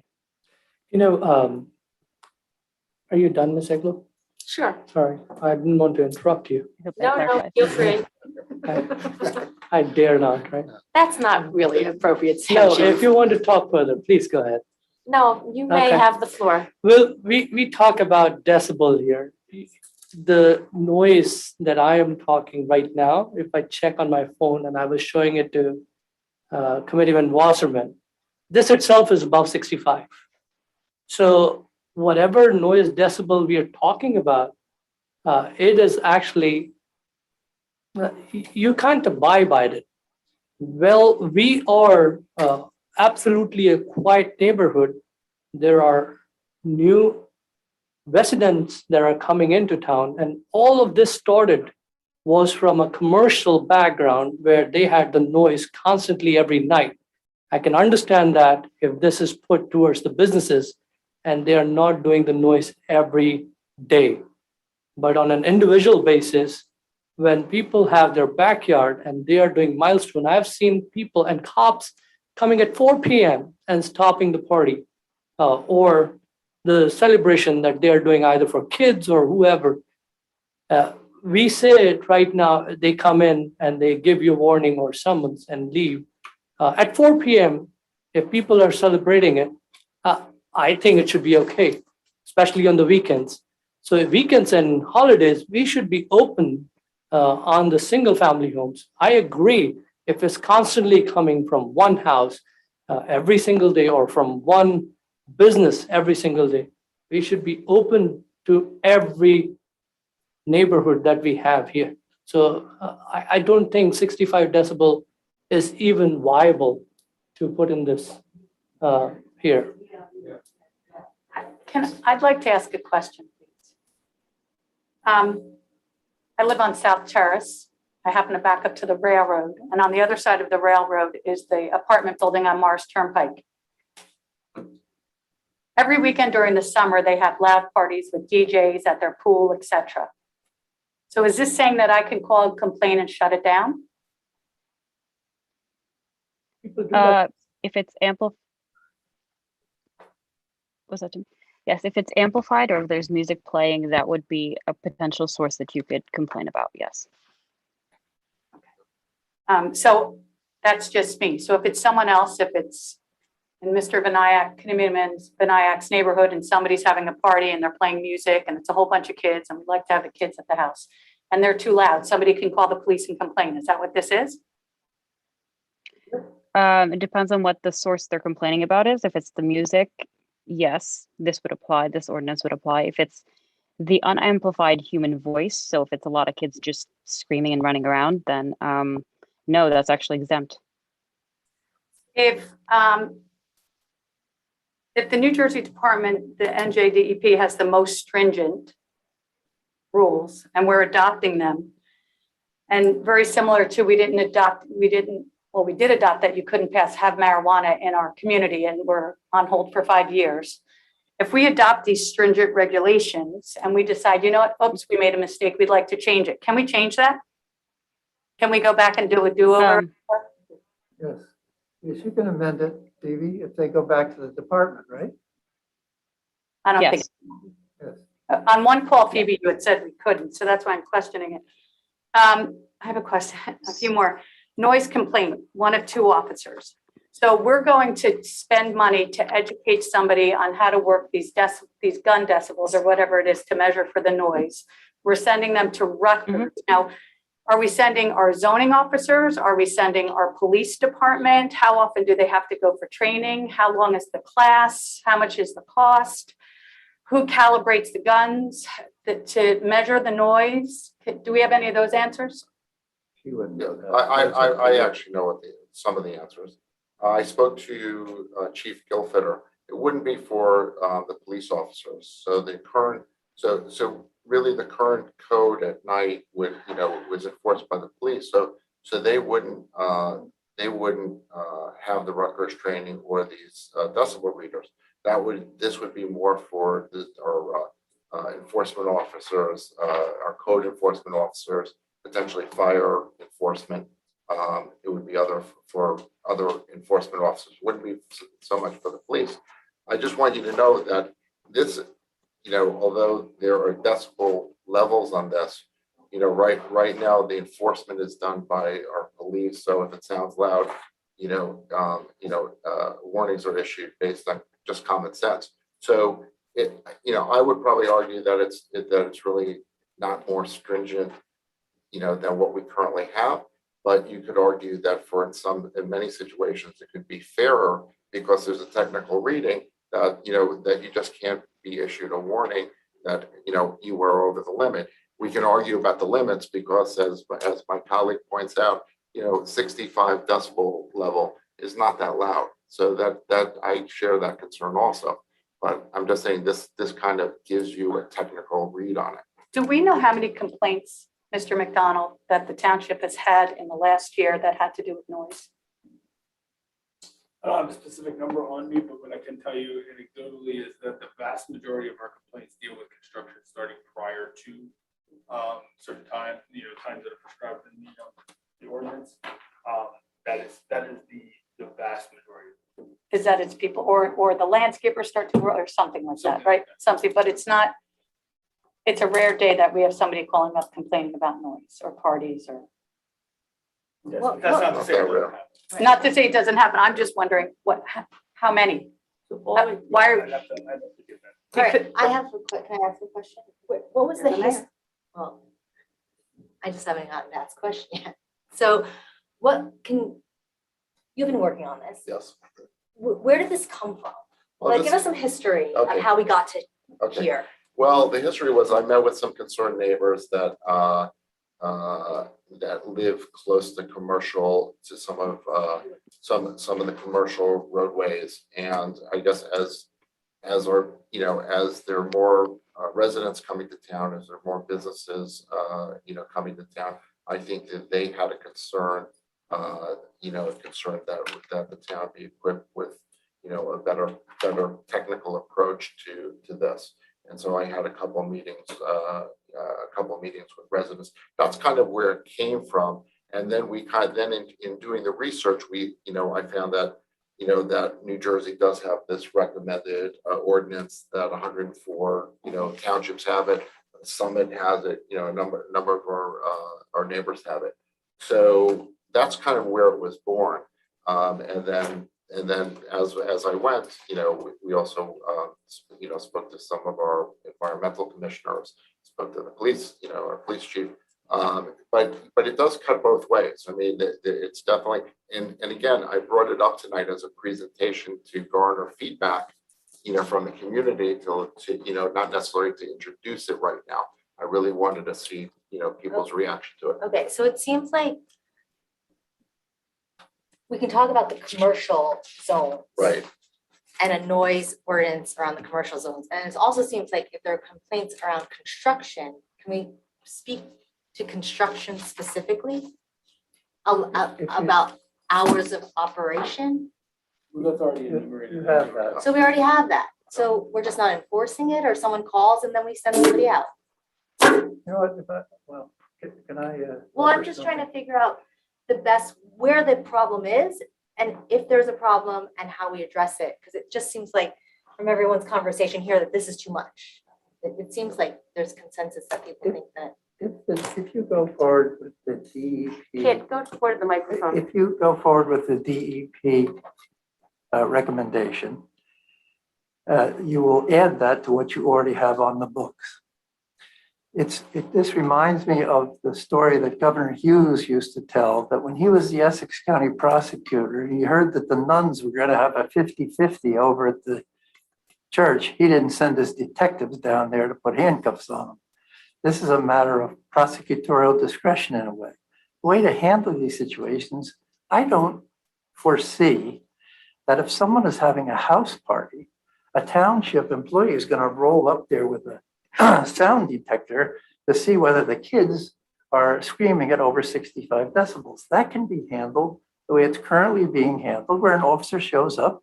Hopefully people are reasonable. Gee, we've gotten a lot of complaints from your neighbors around here. Could you tone it down? It's really gotten pretty loud. On the other hand, if someone has an air conditioning equipment on the top of their roof and it's making a terrible racket, that would be the time to get out the measurement equipment. And if you want to make sure that they fix that, or else they get brought in under a violation, you have the technical basis there because you have a standard that you're enforcing.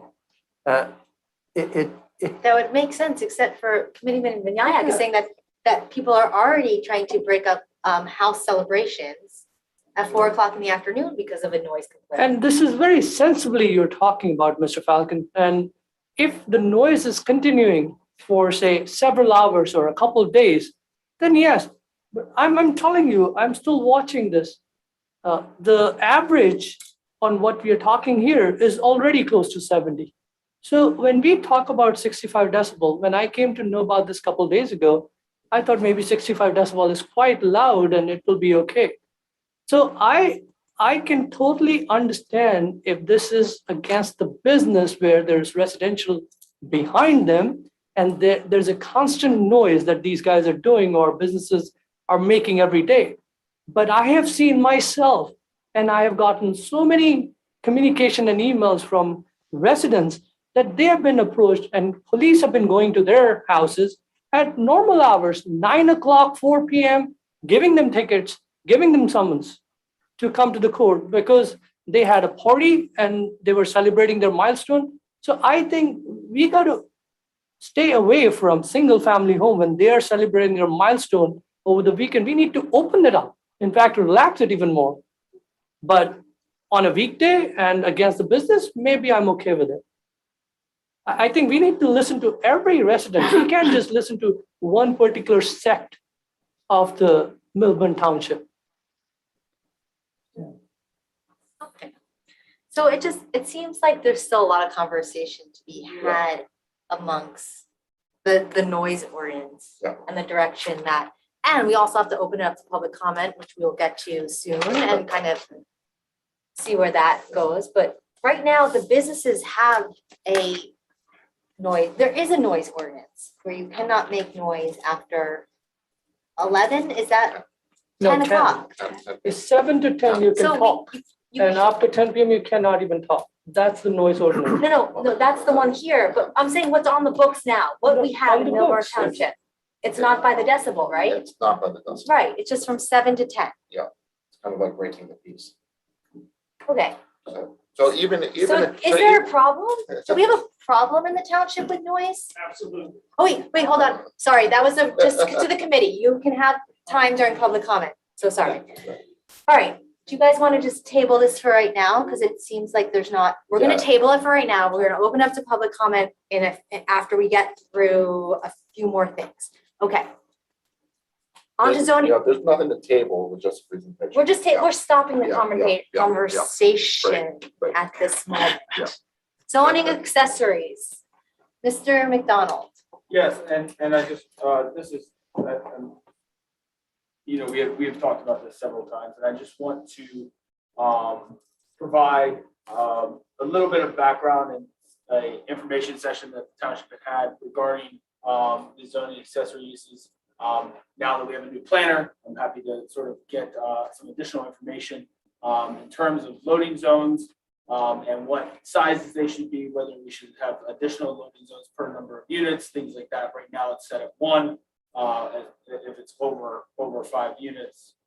So we have a little bit more work to do with this, as well as, clarify with the township committee that this is a ban of those rooftop decks on every zone, which, when we had met with in terms of the residents, that was consistent. That, the group that had been a part of that information session was supportive that there was some additional concern, or even how this reads, which is that as long as it's on top of a parking structure, or not on the highest level, that it's not considered a rooftop deck. So I just want to make sure before we're going to bring this into sort of production for introduction at the October 5th meeting, that the township committee is satisfied with the way this ordinance is coming to fruition, and have one last final discussion. I have 2 more old businesses that I'd like to bring on. Oh, wait, but we have to talk Yeah. about that first. Okay. After this. Yeah, sure. Does anyone on the committee want to speak to, let's start with the rooftop decks Okay. and an all-out ban in every zone, or any other options? And can you clarify, Mr. McDonald, what you're speaking about in terms of the rooftop definition? Yeah, so I think the concern and some of the difficulty in drafting this particular ordinance was that the definition of rooftop, right? Because if you had a parking structure that you had amenity space on, well, that's technically the roof of that parking structure. So is that considered a rooftop deck? And so the ordinance is, attempts to clarify that. And how does it clarify? so it states that prohibition of rooftop decks in order to protect the health, safety, and welfare of residential character of the township. The placement of decks, platforms, terraces, and similar features on the roof of a building for use as a common amenity space for building occupants and guests shall be prohibited. For purpose of this section, a roof shall mean the exterior surface covering the top of a building and shall not include an interior courtyard area above a parking garage that is enclosed and otherwise screened from view by the building. So that would be allowed on top of a parking structure that is closed off, and so it's in a courtyard potentially. Got it. But conceivably, I think some of the concern that was brought up was that could also be the third level of a parking garage that is wrapped by, of a 4-story building. Right. Could be the third level of that. It could be any level of on top of the parking structure. That could be enclosed by the That building. can be enclosed by the building. So we need to figure out if we want to keep that definition of what a rooftop deck is, and then if we feel that there's consensus to ban them all, excluding that, or if that's part of it. Is that what Yeah, the so I think concern part of it is? too is that you could also state that, again, that even with that definition, but that it should also be, at least 2 stories below, or 1 story. can further Something define like it. that, to make sure that it's well below, that amenity space is well below the actual Height height top, of the the whole rooftop. building. Okay. Committee woman to Exelon. Okay, so I am not in favor, as I said this first couple of months ago, having a town-wide ban. I think it should really be looked at zone by zone. And are we talking about commercial properties? Like, no one knew what was going to happen to Charlie Brown's for a long time. And I remember when that last steakhouse bought it, like I envisioned a rooftop eating area. Like I thought, oh my God, like what a fabulous place to dine and have drinks and not be on the street. Because eventually Main Street might not be closed for, all seasons. So how would this affect commercial, like a restaurant for whoever winds up there? Or if somebody has another commercial property that does not overlook residential somewhere? Is that going to be banned? Now, if we make this town-wide ban and a commercial property comes in, they always have the ability to go before the zoning board and get a variance anyway, correct? So I, for one, am not in favor of a complete ban. I think it really has to be looked at a little more carefully. And that's what I'm gonna say. May I comment, Mayor? I have a question for Sure, go Committeewoman Eglo. If the consensus is to do a complete ban, do you have feelings about this parking structure? And what, Parking structure? well, meaning that if there was a parking structure enclosed within Oh. the building, do you have specific feelings about what height that should be, or what should be, if it could be allowed on the parking structure, which isn't the roof? Okay, so Would you, I mean, you would be in favor of something like yeah, that? so let's go back to Chatham Road, don't shoot me. Like, let's suppose that what they wanted, which isn't gonna happen, and they were willing to wrap it and close it. Would that be banned, or would that have been allowed Under this particular. under this particular language? It would be, roof shall mean the exterior surface covering the top of the building and shall not include, no, it's just saying that, yes, that would be. Allowed. Banned. No, that would be banned.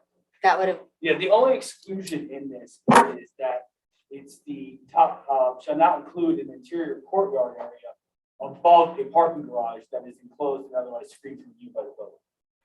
I envision this as a building that is wrapping a parking garage. That parking garage can go through the building and come into a standalone structure, and then they could cap that parking garage to have a rooftop amenity. within the interior of the buildings, in the courtyard. Got But it, that could be the same height as the actual building. in this language. Correct. Okay, well, I guess Committeewoman Eglo, you would be fine with that, though. I would be fine with that, but we Right. do have height restrictions anyway. Right? Committeewoman Minaya? So this, I'm on the planning board also, and this started, again, the history on this is when we had the Silverman property. Out of probably 10 or 12 meetings, and I could be off on those numbers, a couple here, a couple there. There were probably 90% of those meetings were just around rooftop deck and how the residents in that area was completely against it. So at that time, I brought it up instead of wasting the energy and time on all these meetings, and builders brought it in because we let them. I actually had mentioned on the multifamily homes, we put this restriction on. And if we put the restriction on, there won't be any buildings that will come in and ask for it because they know it's a restricted thing in town. That's how it all started. And secondly, these guys were trying to use the public road to park for loading and unloading. And that's where we wanted to make sure that no building that is coming to town uses the public road for loading and unloading zones. So both those, if you put like a township-wide ban, then whether that's under fair share housing or low-income housing, whatever they come up with, at least this will not happen.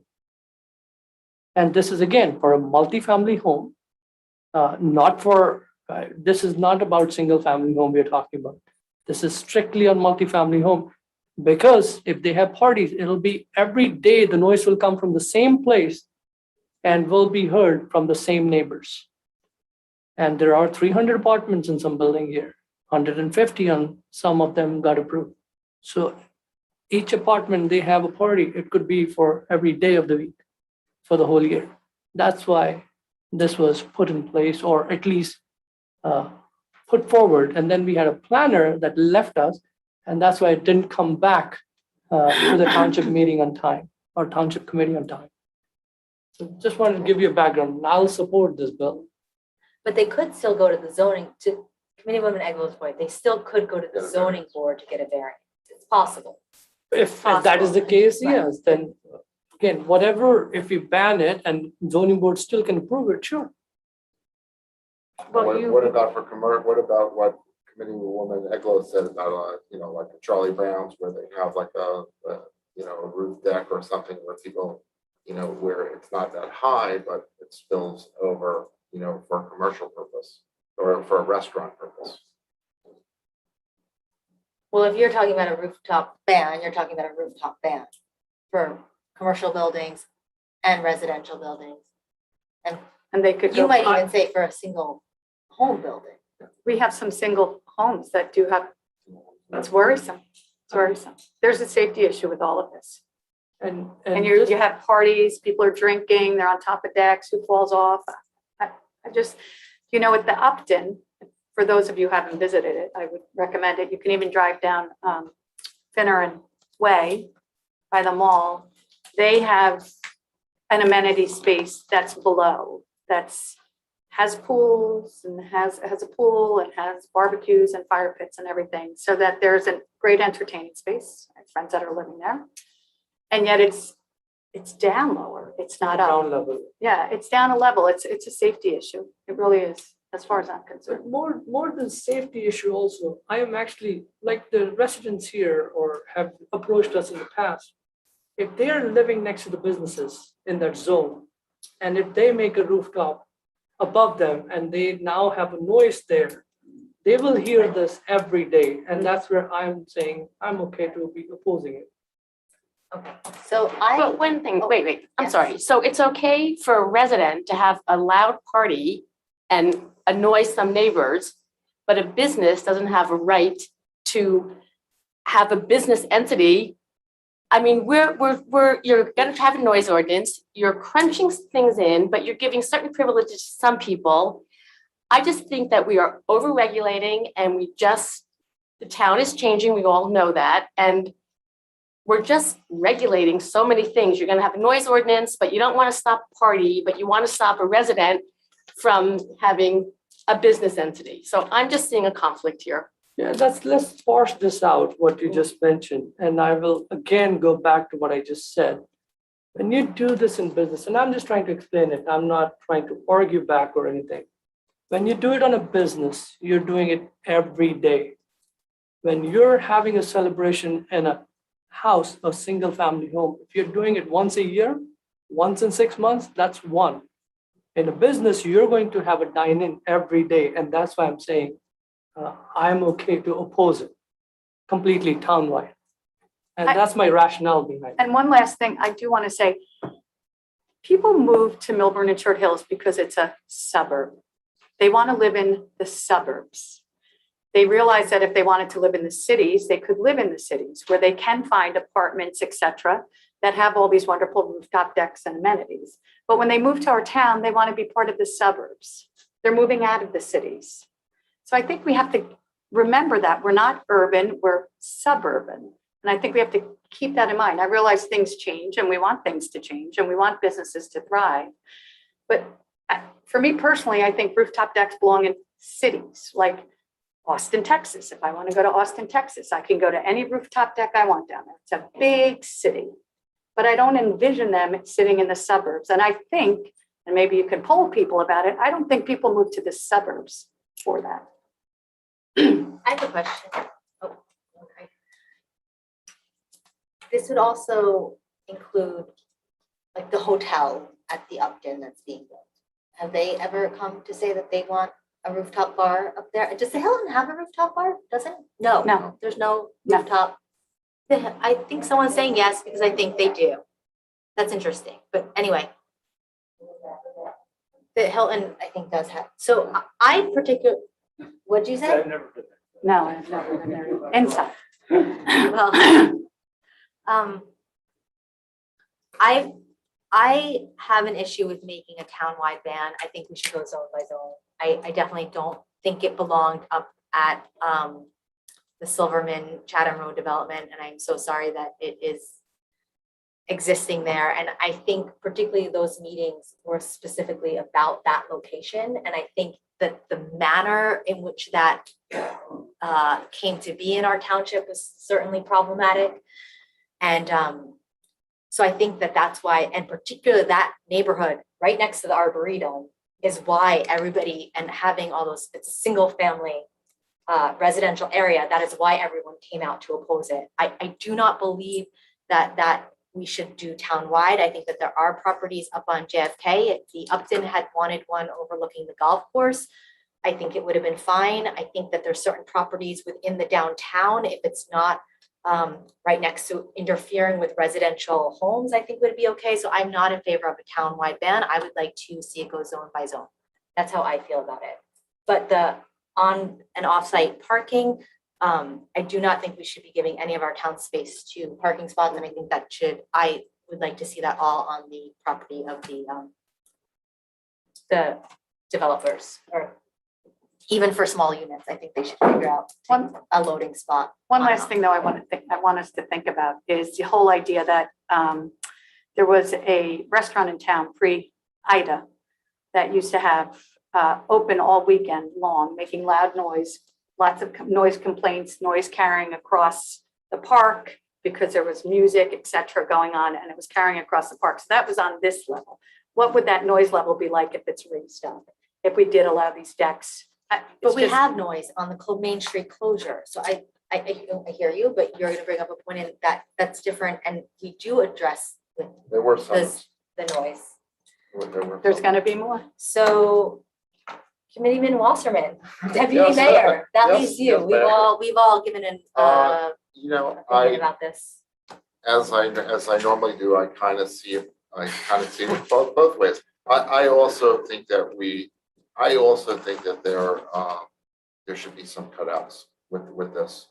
You know, I do agree with Committeewoman Miggins that, you know, this is the suburbs and we want to respect the quiet and in most cases not have these things. But there are some circumstances where you know, maybe there's room for a few exceptions. Or maybe we should look at it more zone by zone. I might also recommend that because we have a new planner, you know, we have a new planner who's very talented. You know, that maybe we can invite our new planner to prepare a short presentation for us, and that we can revisit this one more time. That's So- a good so- idea. Yeah, Okay. that's my suggestion. Committeeman Vinayak, you said you had two other topics of old business that you Yes. wanted to discuss. I'd like to discuss about, I know it was there in the last meeting and it was taken off this meeting, JFK Expressway Field at the leaf compost side. We talked about having the part of recycle field and then the tower, all three there. And I see the tower is up there on the resolution and JFK Expressway Field is completely taken away from this. So, I can speak to that. Oh, yeah, sure. Let me you're not done Yeah, yet. finish. Go for it. So I'm just trying to make sure that I'm not going to back off on that field. It needs to come back here again, and we need to work towards it.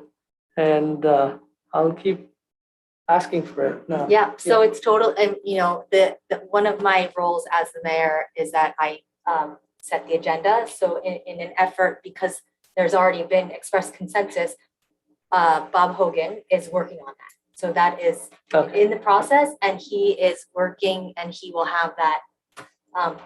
And hopefully you're gonna help him as the rec liaison, but we're all in. Thank We're you. gonna have a field up there, which is super exciting. Which is actually good It's because amazing. That's a huge when I celebration. joined the So we're gonna committee, have it was another always, field in town. we're field poor. Now guess what? You will have a field. Right, so, and we haven't voted on, there's no, you know, Bob Hogan's just been directed to start gathering more information to come and present that to us. Okay, thank you, Mayor. Yeah. And then the yeah. last one is, I know we have been talking about this for a very, very long time. There's a traffic light on Hobart Gap Avenue that we discussed. And because it was a county road, we didn't get permission. I just want to see where we are at. Or if you have any update on it. You don't want to talk about it, we can talk about it later. No. But I keep forgetting. No, it's fine.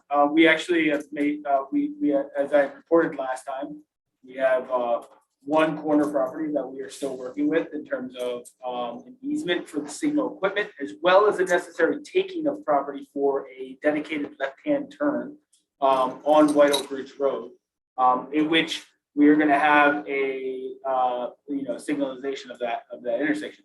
So this is going to take a little bit of time, but we have reached out. We have a meeting set to discuss the appraisal of those properties, and then it will come before the township committee for the purchase of those properties.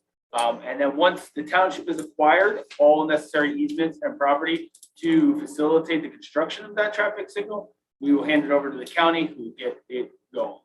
And they're ready to go. And I just want to interject that, this is really an urgent matter. Even though we've been talking about it a long time, that's a very dangerous intersection. And we just got to keep pushing to get this done, even though there's so many hands in this. It's a dangerous intersection and there's always accidents there. So that said, anticipated ETA, what do you think this will come in front of township? Just a wild guess.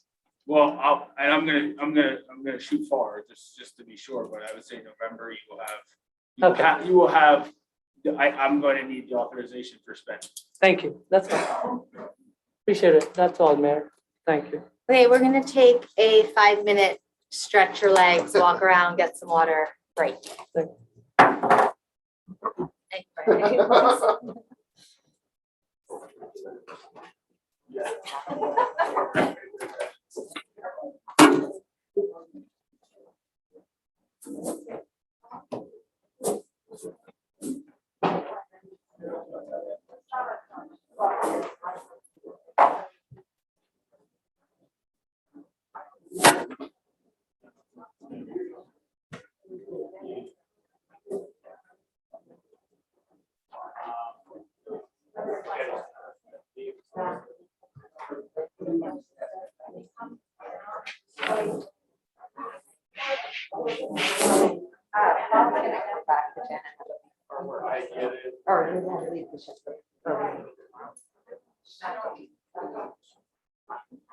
No, it's already.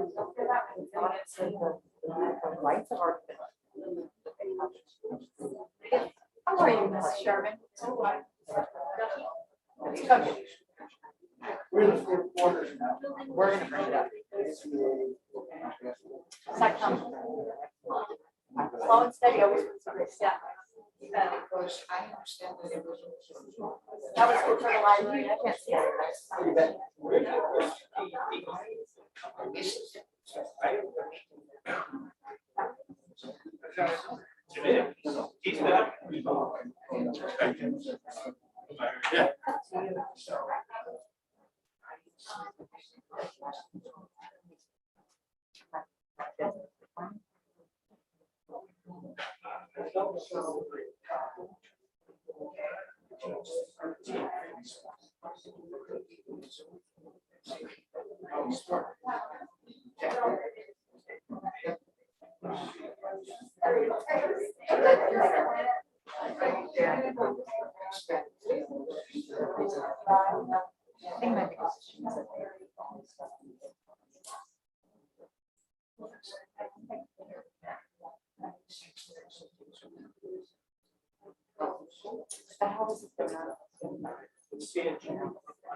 Yeah. I got an email from Board of Education.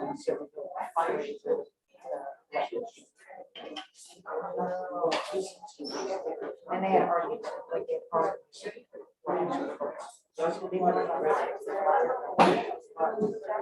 And they've already.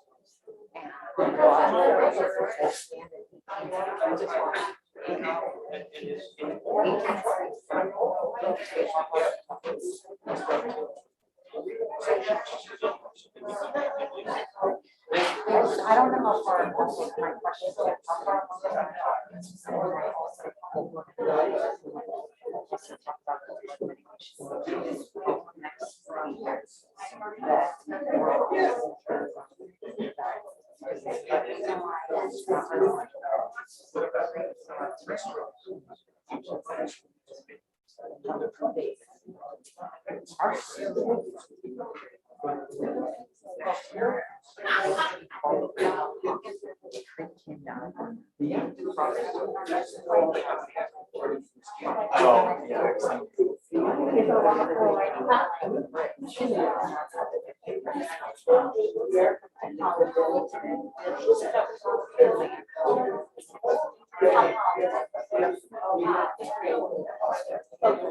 I'll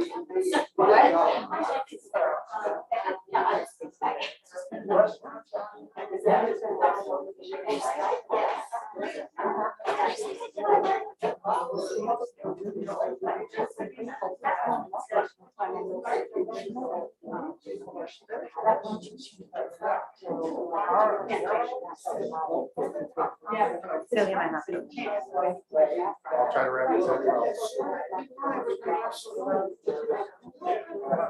It's okay.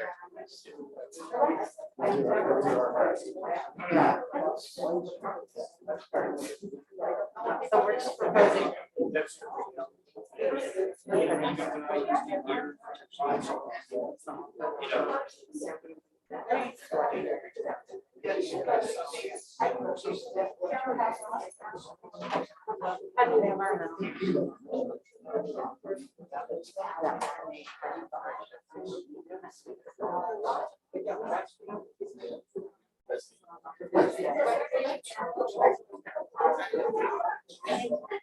I guess so.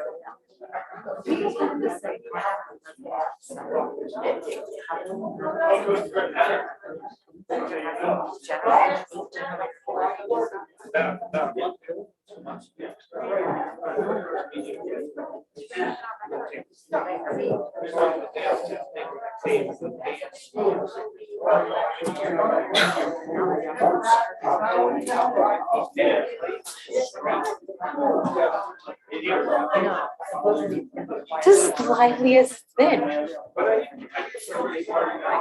Yes.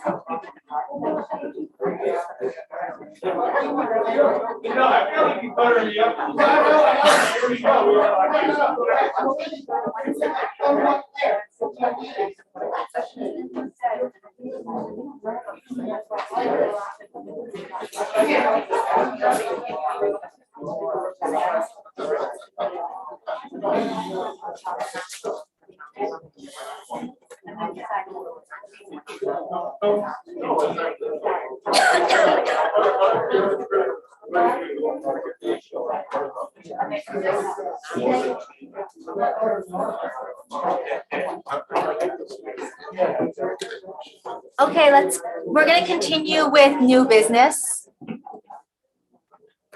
And Affordable Housing Trust Fund. What? To bring people back? Oh, it's all right.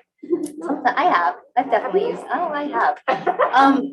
Mr. McDonald, would you like to talk about the Affordable Housing Trust Fund? Yes, and I will do so briefly because I think this is certainly definitely more something geared toward Beth McManus, who has been brought on as the planner for affordable housing and those matters. However, this ordinance establishes development fee to fund an affordable housing trust fund. Those development fees are, and again, this is just a sort of a broad overview, but those development fees are based on both commercial and residential improvements. And there's a different percentage for each, I believe it, and Kit can, or Mr. Falcon can chime in, but I think it's 1.5 for residential and 2.5 for commercial. Yeah. But and it cannot be a fee on anything that is that includes inclusive or affordable housing or anything like that. So I know a lot of people think, well, man, if we had this in place for Silverman or some of those other ones, we'd be collecting a lot of fees, or Upton, we'd be collecting. No. You can't collect fees on those types of properties that have an inclusion part of it.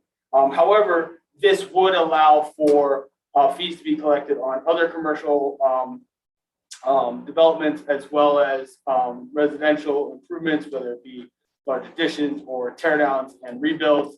And that would then be able to fund the Affordable Housing Trust Fund. Now, that Affordable Housing Trust Fund then go toward the future advancement of the township's obligation, whether it be current things being discussed, 100% affordable project, or any sort of obligation that may come down the road in 2025. But that is essentially the purpose of this ordinance.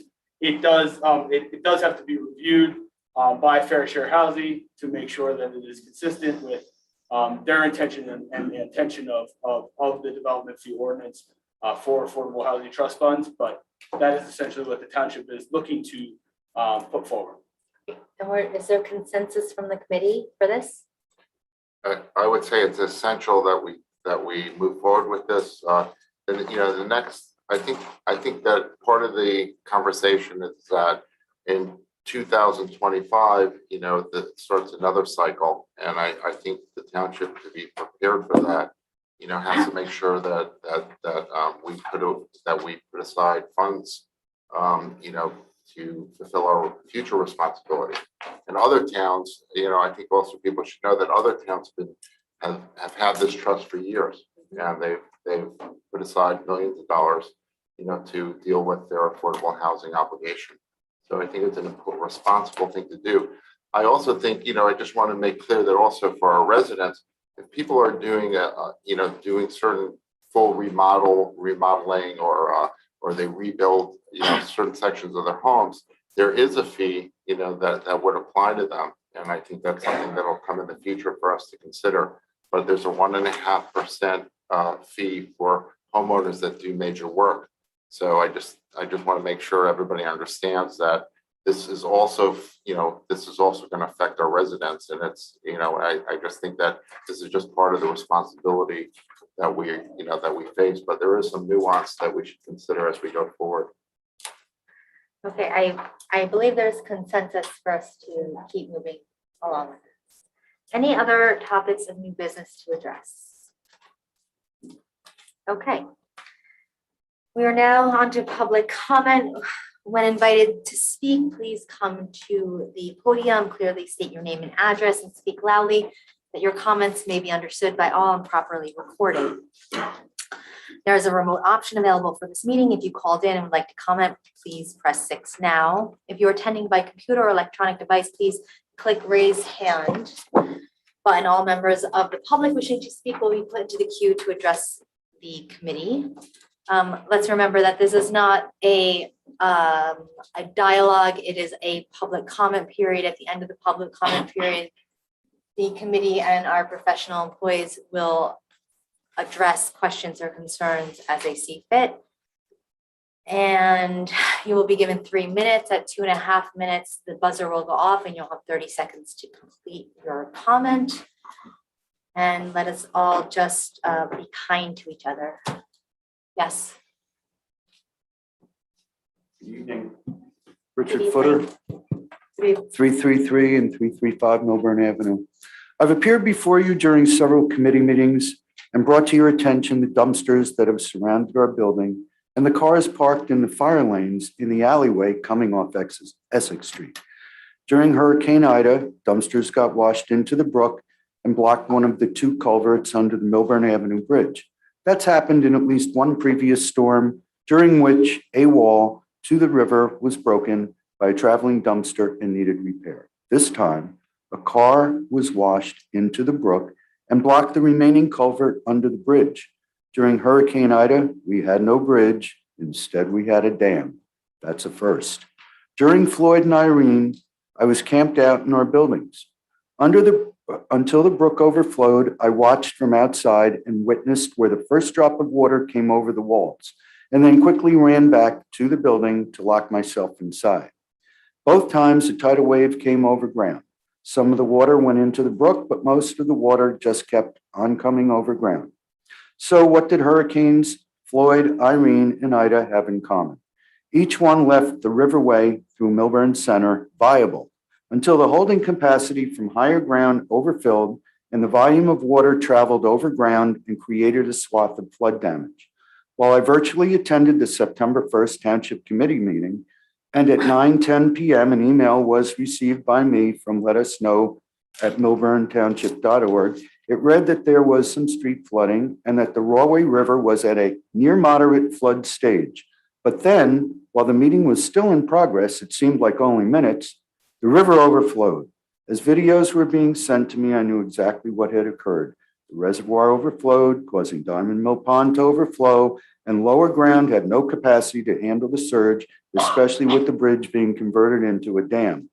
The older Millburn Avenue Bridge had 4 culverts. Its replacement has only 2.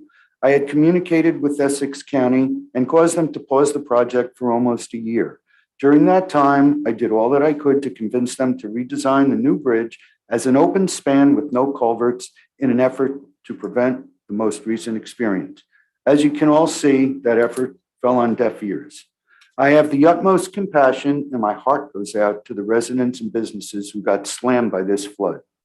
I am convinced that until the holding capacity for water in the reservation and high ground is drastically increased, including a method of metered discharge prior to and during catastrophic storms, residents, commercial property owners, and businesses will continue to suffer. I must reiterate that I have witnessed with my own eyes on several occasions what I have described to you. It is not an assumption. Thank you. Thank you, Mr. Fetter.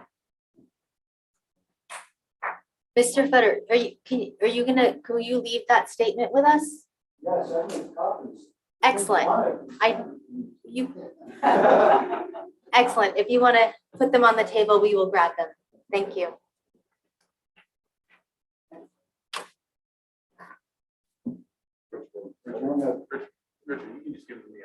Perfect. Thank you.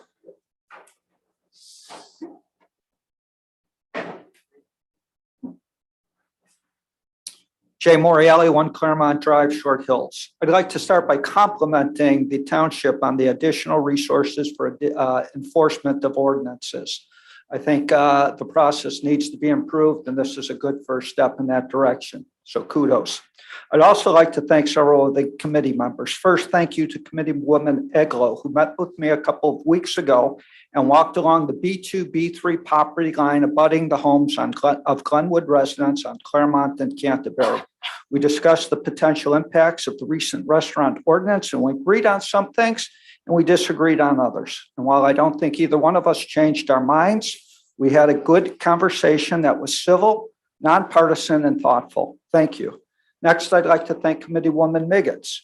Committeewoman Miggins had a lengthy phone call with my wife to discuss the noise concerns. It was a very thoughtful and deliberate conversation. Unfortunately, my wife could not be here tonight, but I want to thank you, Committeewoman, for that phone call. I'd like to thank Deputy Mayor Wasserman for proposing the noise ordinance. This is something that several of our residents in my neighborhood, which abuts commercial property, are very concerned about. It's especially concerning in the light of the recent restaurant ordinance, which permits restaurants to be within 3 or 4 feet of residential property. Restaurants are different than other commercial businesses. They can stay open till 2 a.m. They have patrons that drink alcohol. When people drink, they get noisy. Restaurants can have outdoor seating.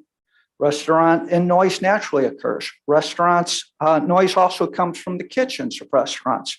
Restaurants have music playing inside of them. They can have bands. There have been at least 3 different restaurants that have received noise complaints in the last 2 years in this town. Think about that. The Milburn noise ordinance as it stands today is vague and open to subjective interpretation. It is like a speed limit that sign that says driving fast is illegal without putting any speed limit number on it. We think a more common sense approach is to adopt an ordinance which is used by 104 other townships in this state, where noise limits are based on measurable levels of sound, have different limits for daytime and nighttime hours, and measure noise at the property lines. We hope the committee members will see the wisdom of this approach, and we are happy to meet with any of the committee members to discuss the merits of this ordinance. Let's not wait for the next person to get hit before putting the noise speed bump in place. Thank you. Thank you.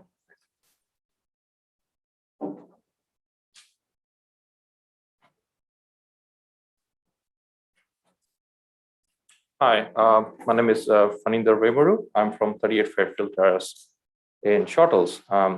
First of all, every time I come here, I'm really heartwarmed with the hard work that the township committee does here. First, thank you very much. It's great to see democracy in action, so to speak, and also the workings here. I'm an engineer by profession. I just wanted to double click and put into perspective the thing that was being talked about in decibel levels. Everybody thinks that, hey, 65 is soft talking. The thing that we saw today was 75, 70. But going from 65 to 50 is not a 30% difference. It's actually 2,000% difference. So what we're talking about 50 is literally, if you want to make trouble, you can make trouble with that noise. We're coming closer to very soft talking, very soft noises kind of a level over here.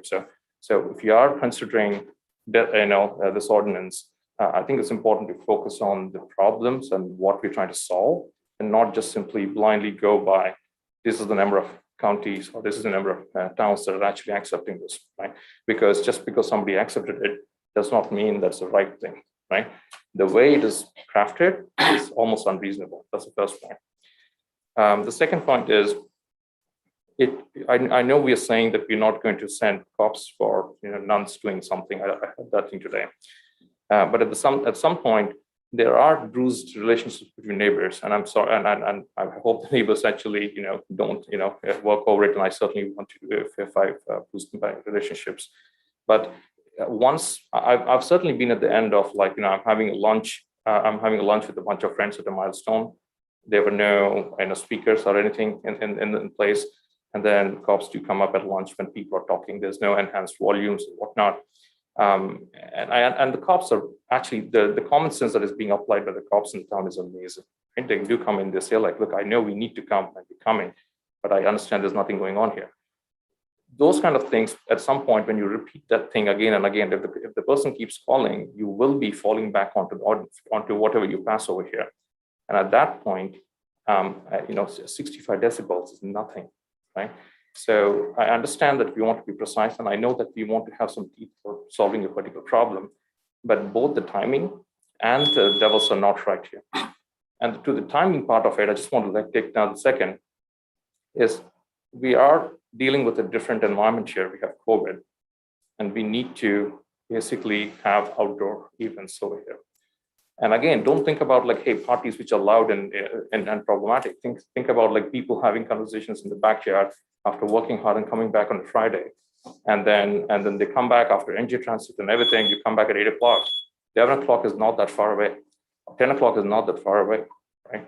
So also think about, persistent neighbors who might have bruised relationships and what they can cause over here as trouble. Thank you. Thank you very much.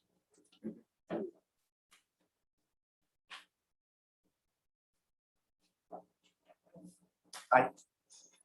Good evening. My name is Dennis Culp. I live at 226 Glen Avenue, and I'm here not only on our behalf, but on behalf of our neighbors along Glen Avenue, specifically the first 6 houses to the north and west of the library.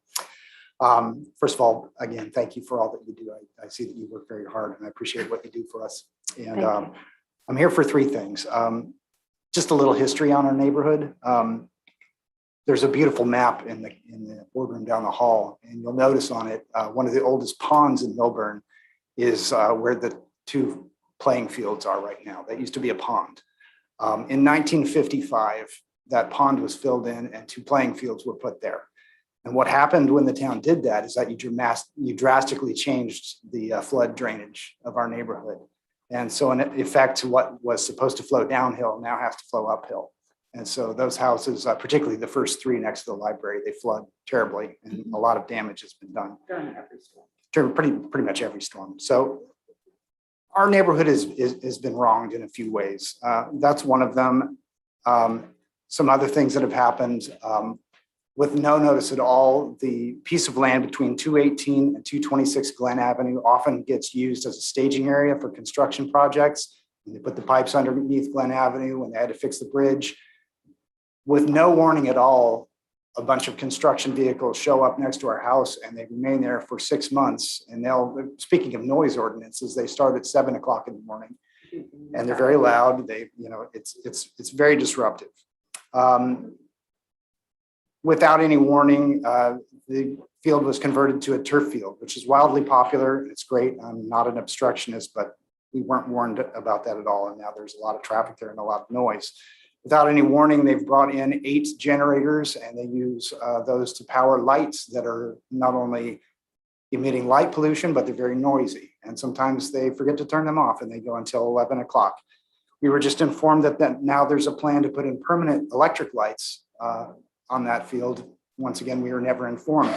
And not only that, when we looked into the matter, we discovered that there is also a discussion of putting a parking lot in between 218 and 226 Glen Avenue.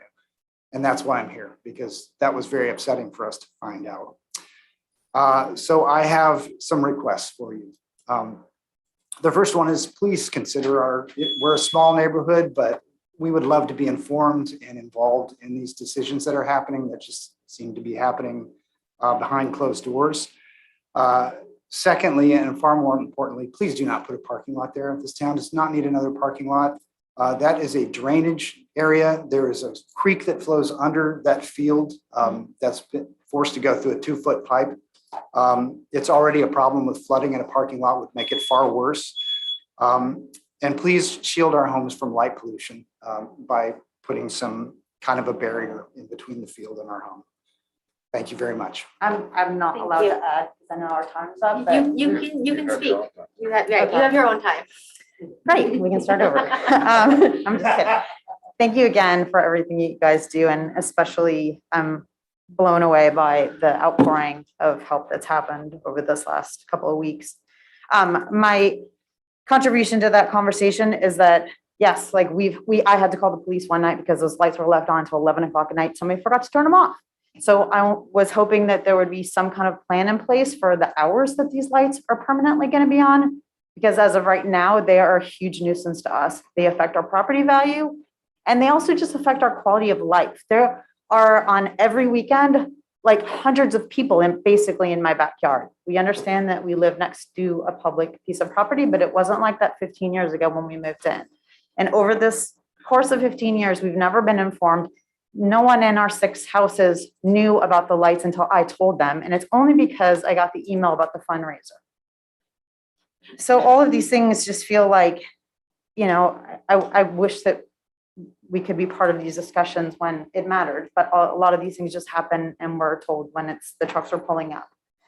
The last thing that we would like to propose is that the town would consider zoning that piece of property as green space and possibly put in a rain garden, because that's way more necessary right now to absorb water than to push it towards downtown over a parking lot or a field that's already in place, or the field that's already in place. The water was 2 feet high coming down Glen Avenue, racing down that field towards downtown. We were there, we saw it.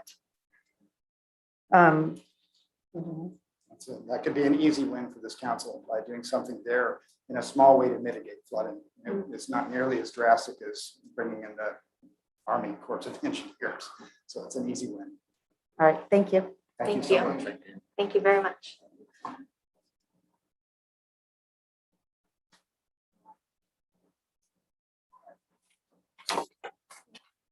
Hi, Lisa Gadsden, 15 Montview Avenue.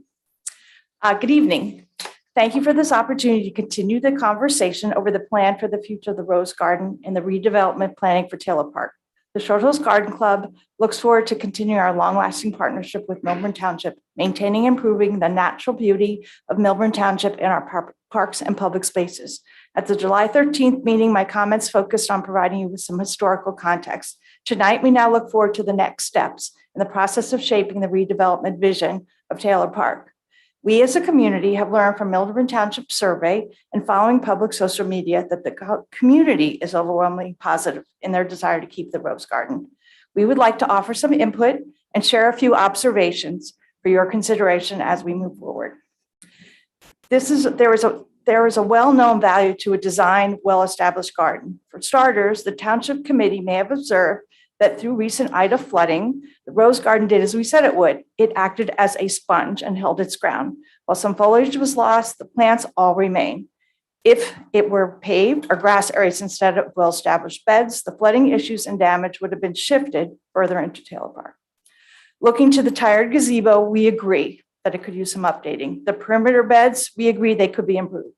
Adding more areas to sit and enjoy the garden with picnic tables, they would be a wonderful addition. The Township Committee has mentioned the Rose Garden's visibility from Milburn Avenue. The land elevation drops from street level. Changing that grade level could negatively impact the rest of the park. The Township Committee has mentioned it doesn't feel like a proper gateway. If removed, the view becomes the ball field backstop and bleachers, a much less desirable view.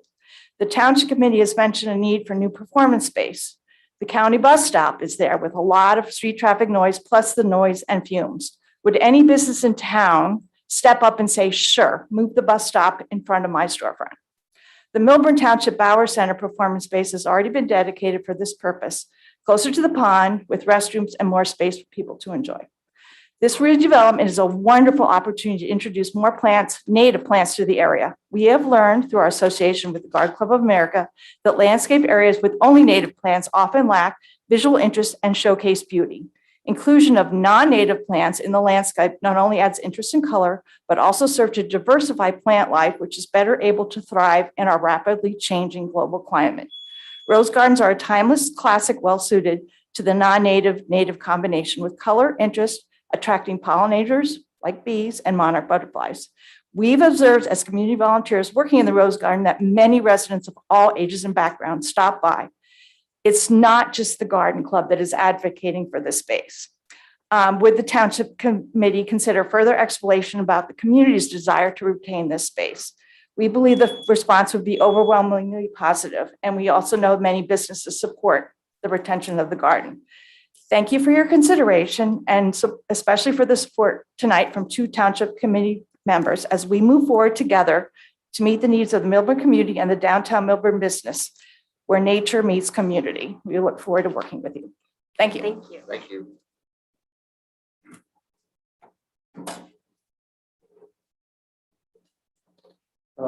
Good evening, everyone. This is my first time speaking in the town, and hopefully I'll be more involved in this exercise.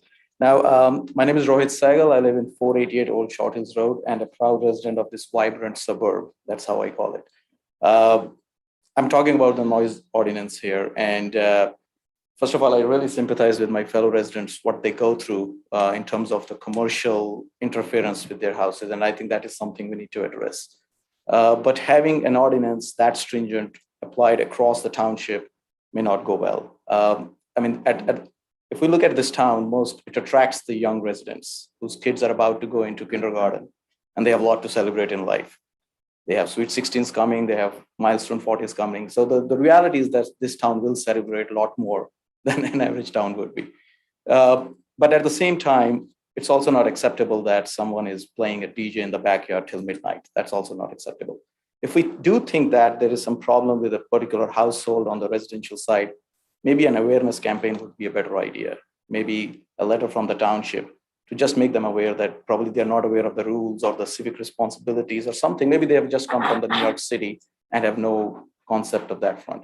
So if there is an issue on the residential side, I would say a dialogue, a conversation, or some sort of a awareness campaign would be a better idea, and see if that works rather than coming up with a stringent ordinance, which probably will have a lot more adverse effects on it. Thank you. Thank you.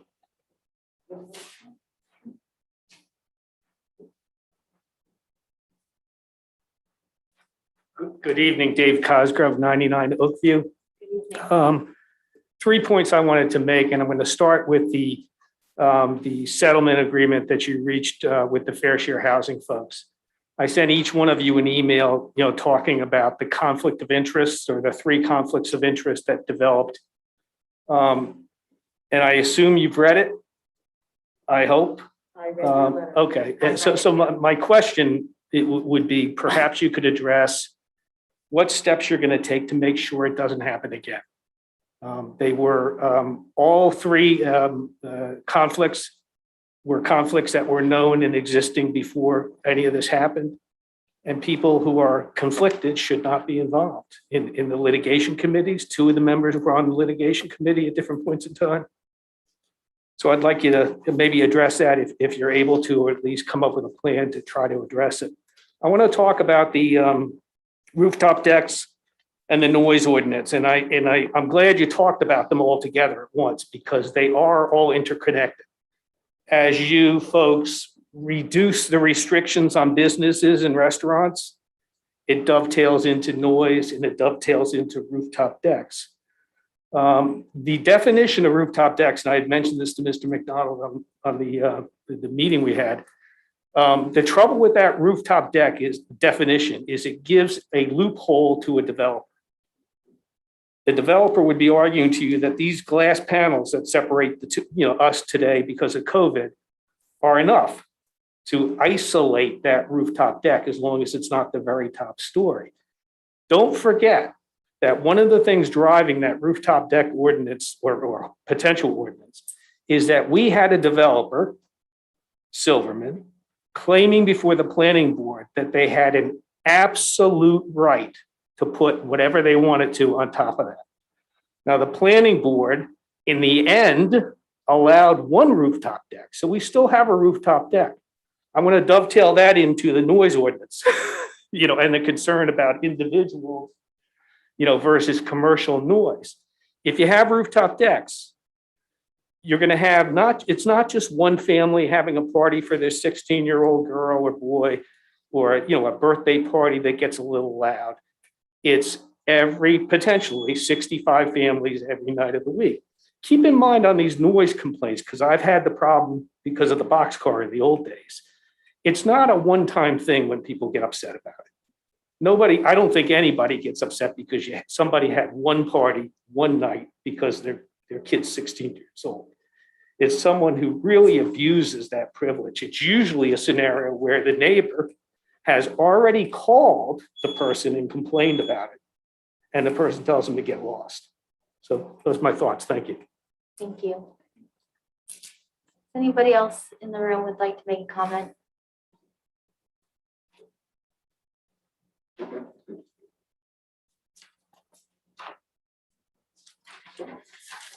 Good evening. My name is Jeffrey Feld, 11 Alexander Lane, Short Hills, New Jersey.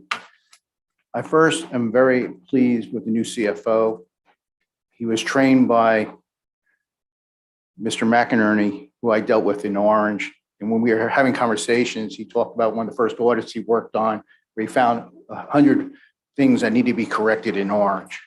In addition, we had a little conversation about best practices inventory that he says he does want to create, like at least quarterly, you get the budget compared to what you appropriated so we can be monitoring. So this is one of the things I've been talking about. I'm also pleased about the QPA. If we had that QPA, we might have found out about this $2 million overpayment to the city attorney. Before we were talking about enforcement, we did not talk about the zoning board hearing last night where Bacone's conditional use application was defeated.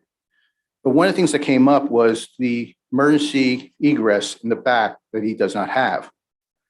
And under the situation, I think you need to have, that's a health and safety enforcement issue that's been pending since about July 1st. And I think that the inspectors need to go out there, and that might have to happen because the landlord knows what the settlement has been and he has done nothing. And you have a health and safety issue there. At the special meeting that we had on July 9th about the 220 appropriation, that's subject to the approval, discretionary approval of the state. I have not been notified whether you ever sent the resolution to them because there's questions of whether you did it under the proper statute and whether you gave proper notice to the public with how the money was going to be used. I don't know how to address what occurred at the beginning of the meeting about the report by the city attorney. There were two hearings on that day. The meeting began at 8:45.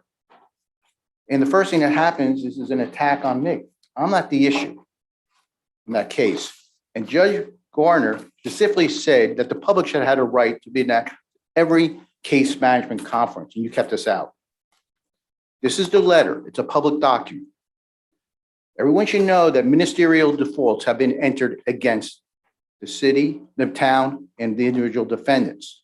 An answer wasn't filed in time. I stand by my letter. I stand by the exhibits. One of the things I showed was I made an Oprah request. I didn't get an answer, but I got a copy eventually through Mr.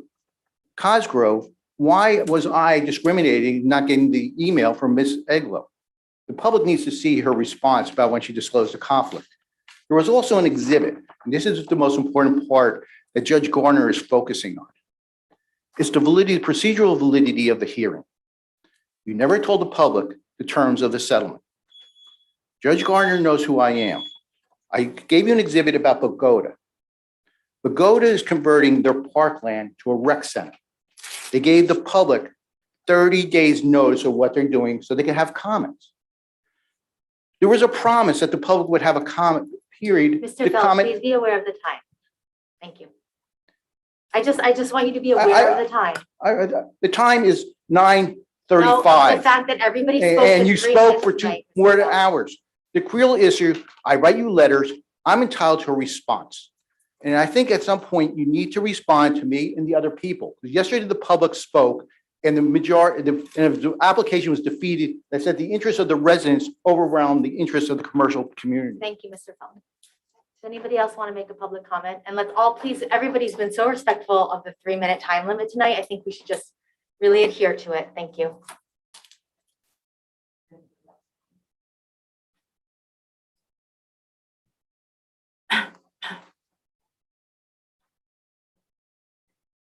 Good evening. My name is Celia Capsomera, and I'm a resident of 228 Glen Avenue.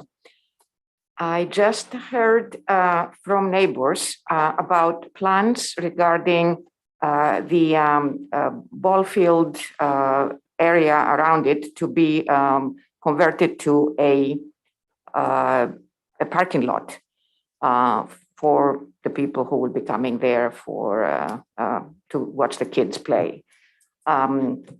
This came as a surprise because I have heard it from neighbors, from people around me, but not from any official channels.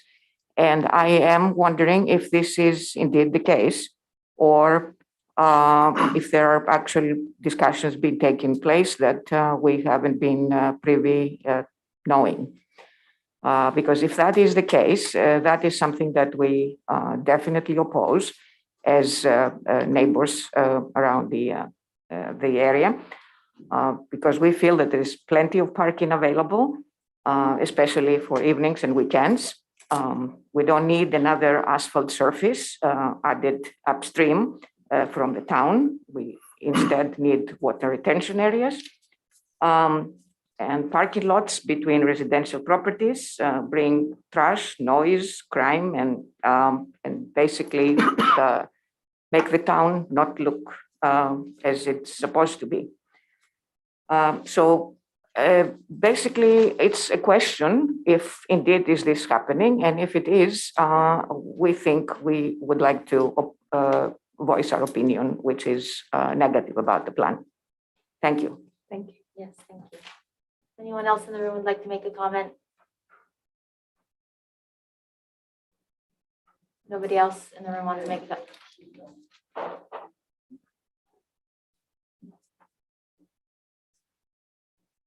Thank you. Jean Pasternak, 342 Hobart Avenue. I want to thank everybody who worked so hard to help our residents and businesses during this Ida storm. I'd just like to say that lots has been accomplished for our downtown businesses, but I am concerned about the township residents. There's so many residents suffering and really traumatized by what's happened, and I wonder what specific plans have been made for our residents. I didn't really hear them, and I'd like to know what we're doing. The TC meeting on September 1st was a dangerous proposition for us all in attendance. I hope those decisions will be made in the future not to hold the meetings when we have an impending storm like that again. Bacone South, as Jeff mentioned, was not approved by the zoning board, but this evening they are open and serving customers. As he stated, this is a health and safety issue, and I'm really concerned that our residents and other visitors from out of town are going to an establishment where there are safety and health issues. I know Mr. McDonald stated on May 4th that if this establishment didn't get the approvals as required, that there would be a move to shutter them or fine them or both. So I just wonder what is exactly the plan for that.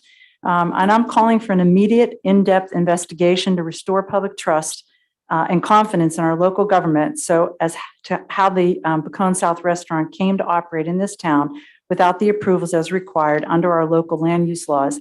When will this be done? I'd also like to note that the emergency meeting that was held last Thursday It was very limited notice to the public. $220,000 was transferred from the Paper Mill Playhouse Reserve Fund to be used as a 2-for-1 matching program for the downtown businesses impacted by the flooding. Can you clarify to residents whose tax dollars you are using and did so under the cover of an emergency meeting without transparency, public input, or notification really to the residents, why you did this and whether it has been approved by the state entity that was supposed to approve it? And also, why was it done the day before FEMA gave money to those very same businesses or will do so? I'd like to know, when can we expect a community-wide town hall to openly discuss the fair share housing settlement, allowing for robust input? And I think, as it was pointed out, the judge was clear that he rebuked the Milburn attorney, saying that anyone can participate and listen on these case management conferences.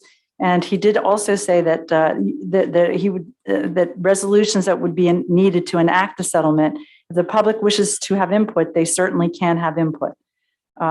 And the integrity and abuse of power by public officials is an area of concern for me. I'm aware of 2 instances where Mr. Viniak attempted to quash a noise summons issued to a friend whose party he was in attendance at when the infraction occurred, and another on, I think it was June 29th, where a personal vehicle was towed to his home, not impounded, due to the lack of insurance and registration. This appears to be an abuse of power and possible favorable treatment for a township committee member. Please clarify the record on this, Mr. Viniak. And I'd also know, is it a coincidence that the Urso stones in my home were visited by the zoning enforcement officer in the past few months?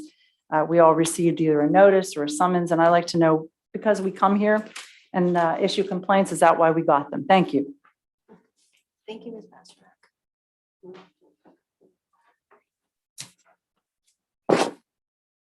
Nancy Stone, 10 Fielding Road, 266 Essex Street. For the record, my visit was not an issue, it was a summons. It was a visit because a tree fell down on my property from my neighbor that went to my next door neighbor, so damaged 2 properties. And it was due to it was right before the storm from rains, that I'm on a hill and the water goes down, and the backyard of my backyard and the property behind me, the Weiss's property, which you know who they are, Diane, they get a lot of water too, but they don't have proper drainage on their property. So that's something that they're going to have to deal with. I paid for the tree to be removed that fell from theirs, but they have a mud situation there now because they haven't landscaped the area that the tree was removed. That's not my problem. 41 days till election day. I can't wait. Go Oyen. I want to first compliment the residents and the community, which David and I are so proud to be part of, for unifying together.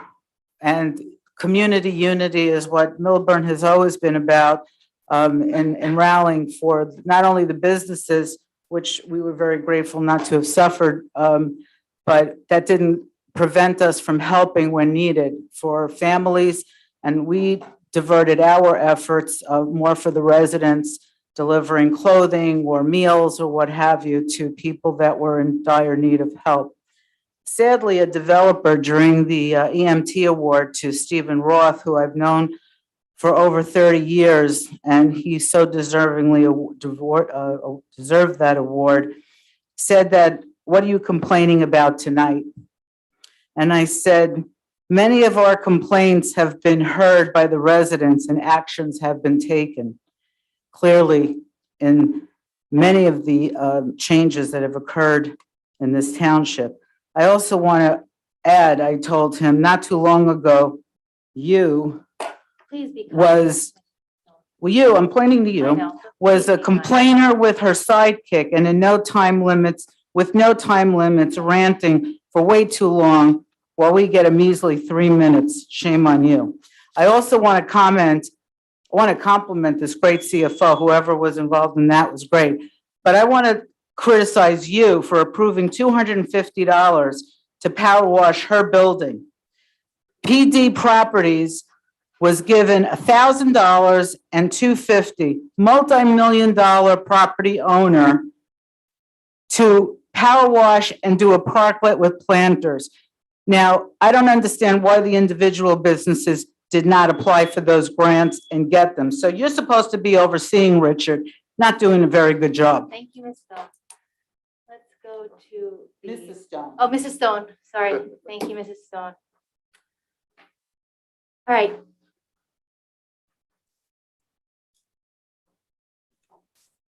Hi, Miss- everyone.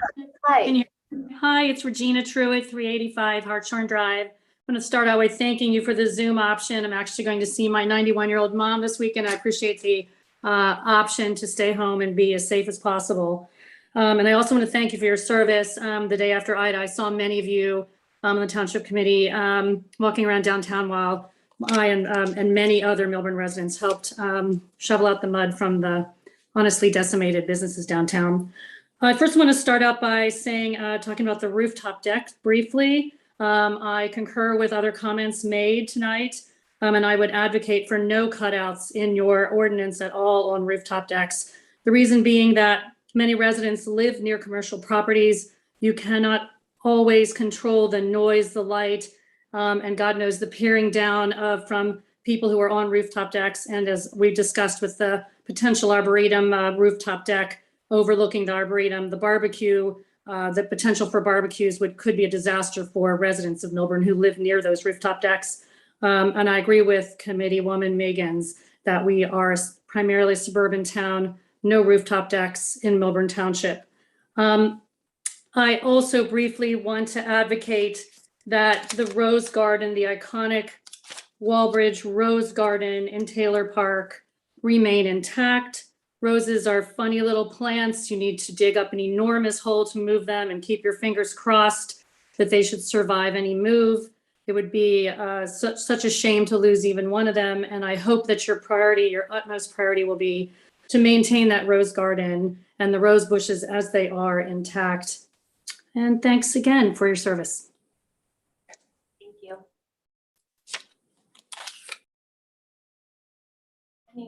Anyone else? Ms. Urso? Good evening, Perry Urso, 514 Milburn Avenue in Short Hills. There's a continued pattern in Milburn. I was privy to information that on October 7th, 2019, an ethics complaint was filed against then Mayor Eglo with the Department of Community Affairs regarding the use of public events for political purposes. On October 30th, 2020, the newly appointed 5-district expanded SID funded with taxpayers' trust fund monies a Halloween event where Democratic candidates Miggins and Vignac with their former mayor Lieberberg were handing out goodies to the children dressed in swag while campaigning with taxpayers' dollars and contributions from the participating commercial property owners, merchants, and residents. On September 12, 2021, the expanded 5-district SID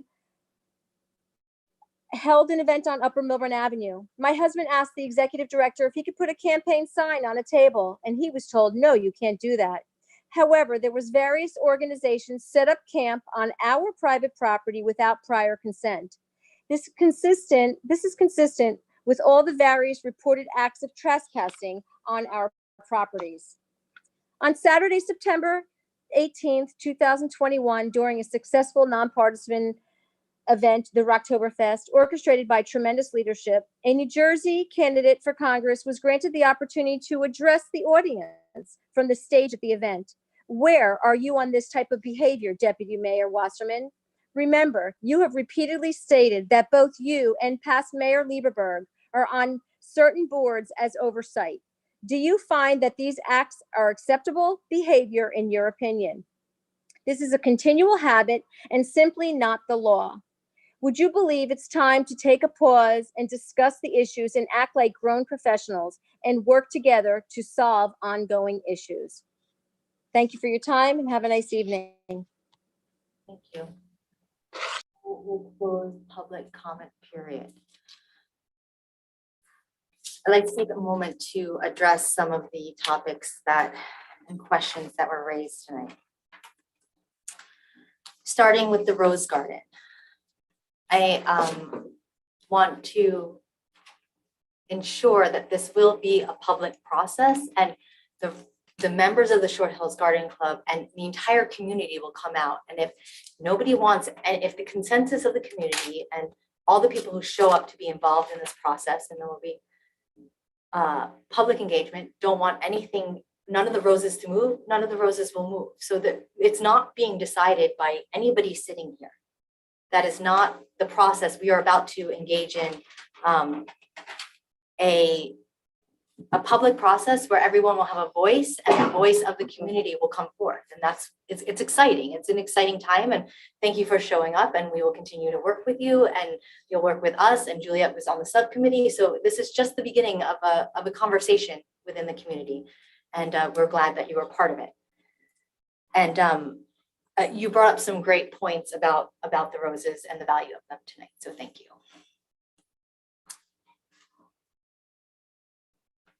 The field. Alex McDonald, Mr. McDonald, can you please address the field, the parking lot specifically? Sure. So as the residents that got up to speak about the library field had stated, there is a lighting project currently underway or in process. Essentially right now, the funding is just being established. And these are the specific type of light that actually are designed now. They're a lot different than they used to be, but they're actually designed now to have such focused lighting that it doesn't bleed past the pole points of those lights, which allows for these types of lights to be put in areas like this. To address the parking lot, at this point, there's no discussion regarding a parking lot in that location. I think as was stated, we are using currently the library on weekends and on evenings. The library and the commuter lot in particular do have adequate space.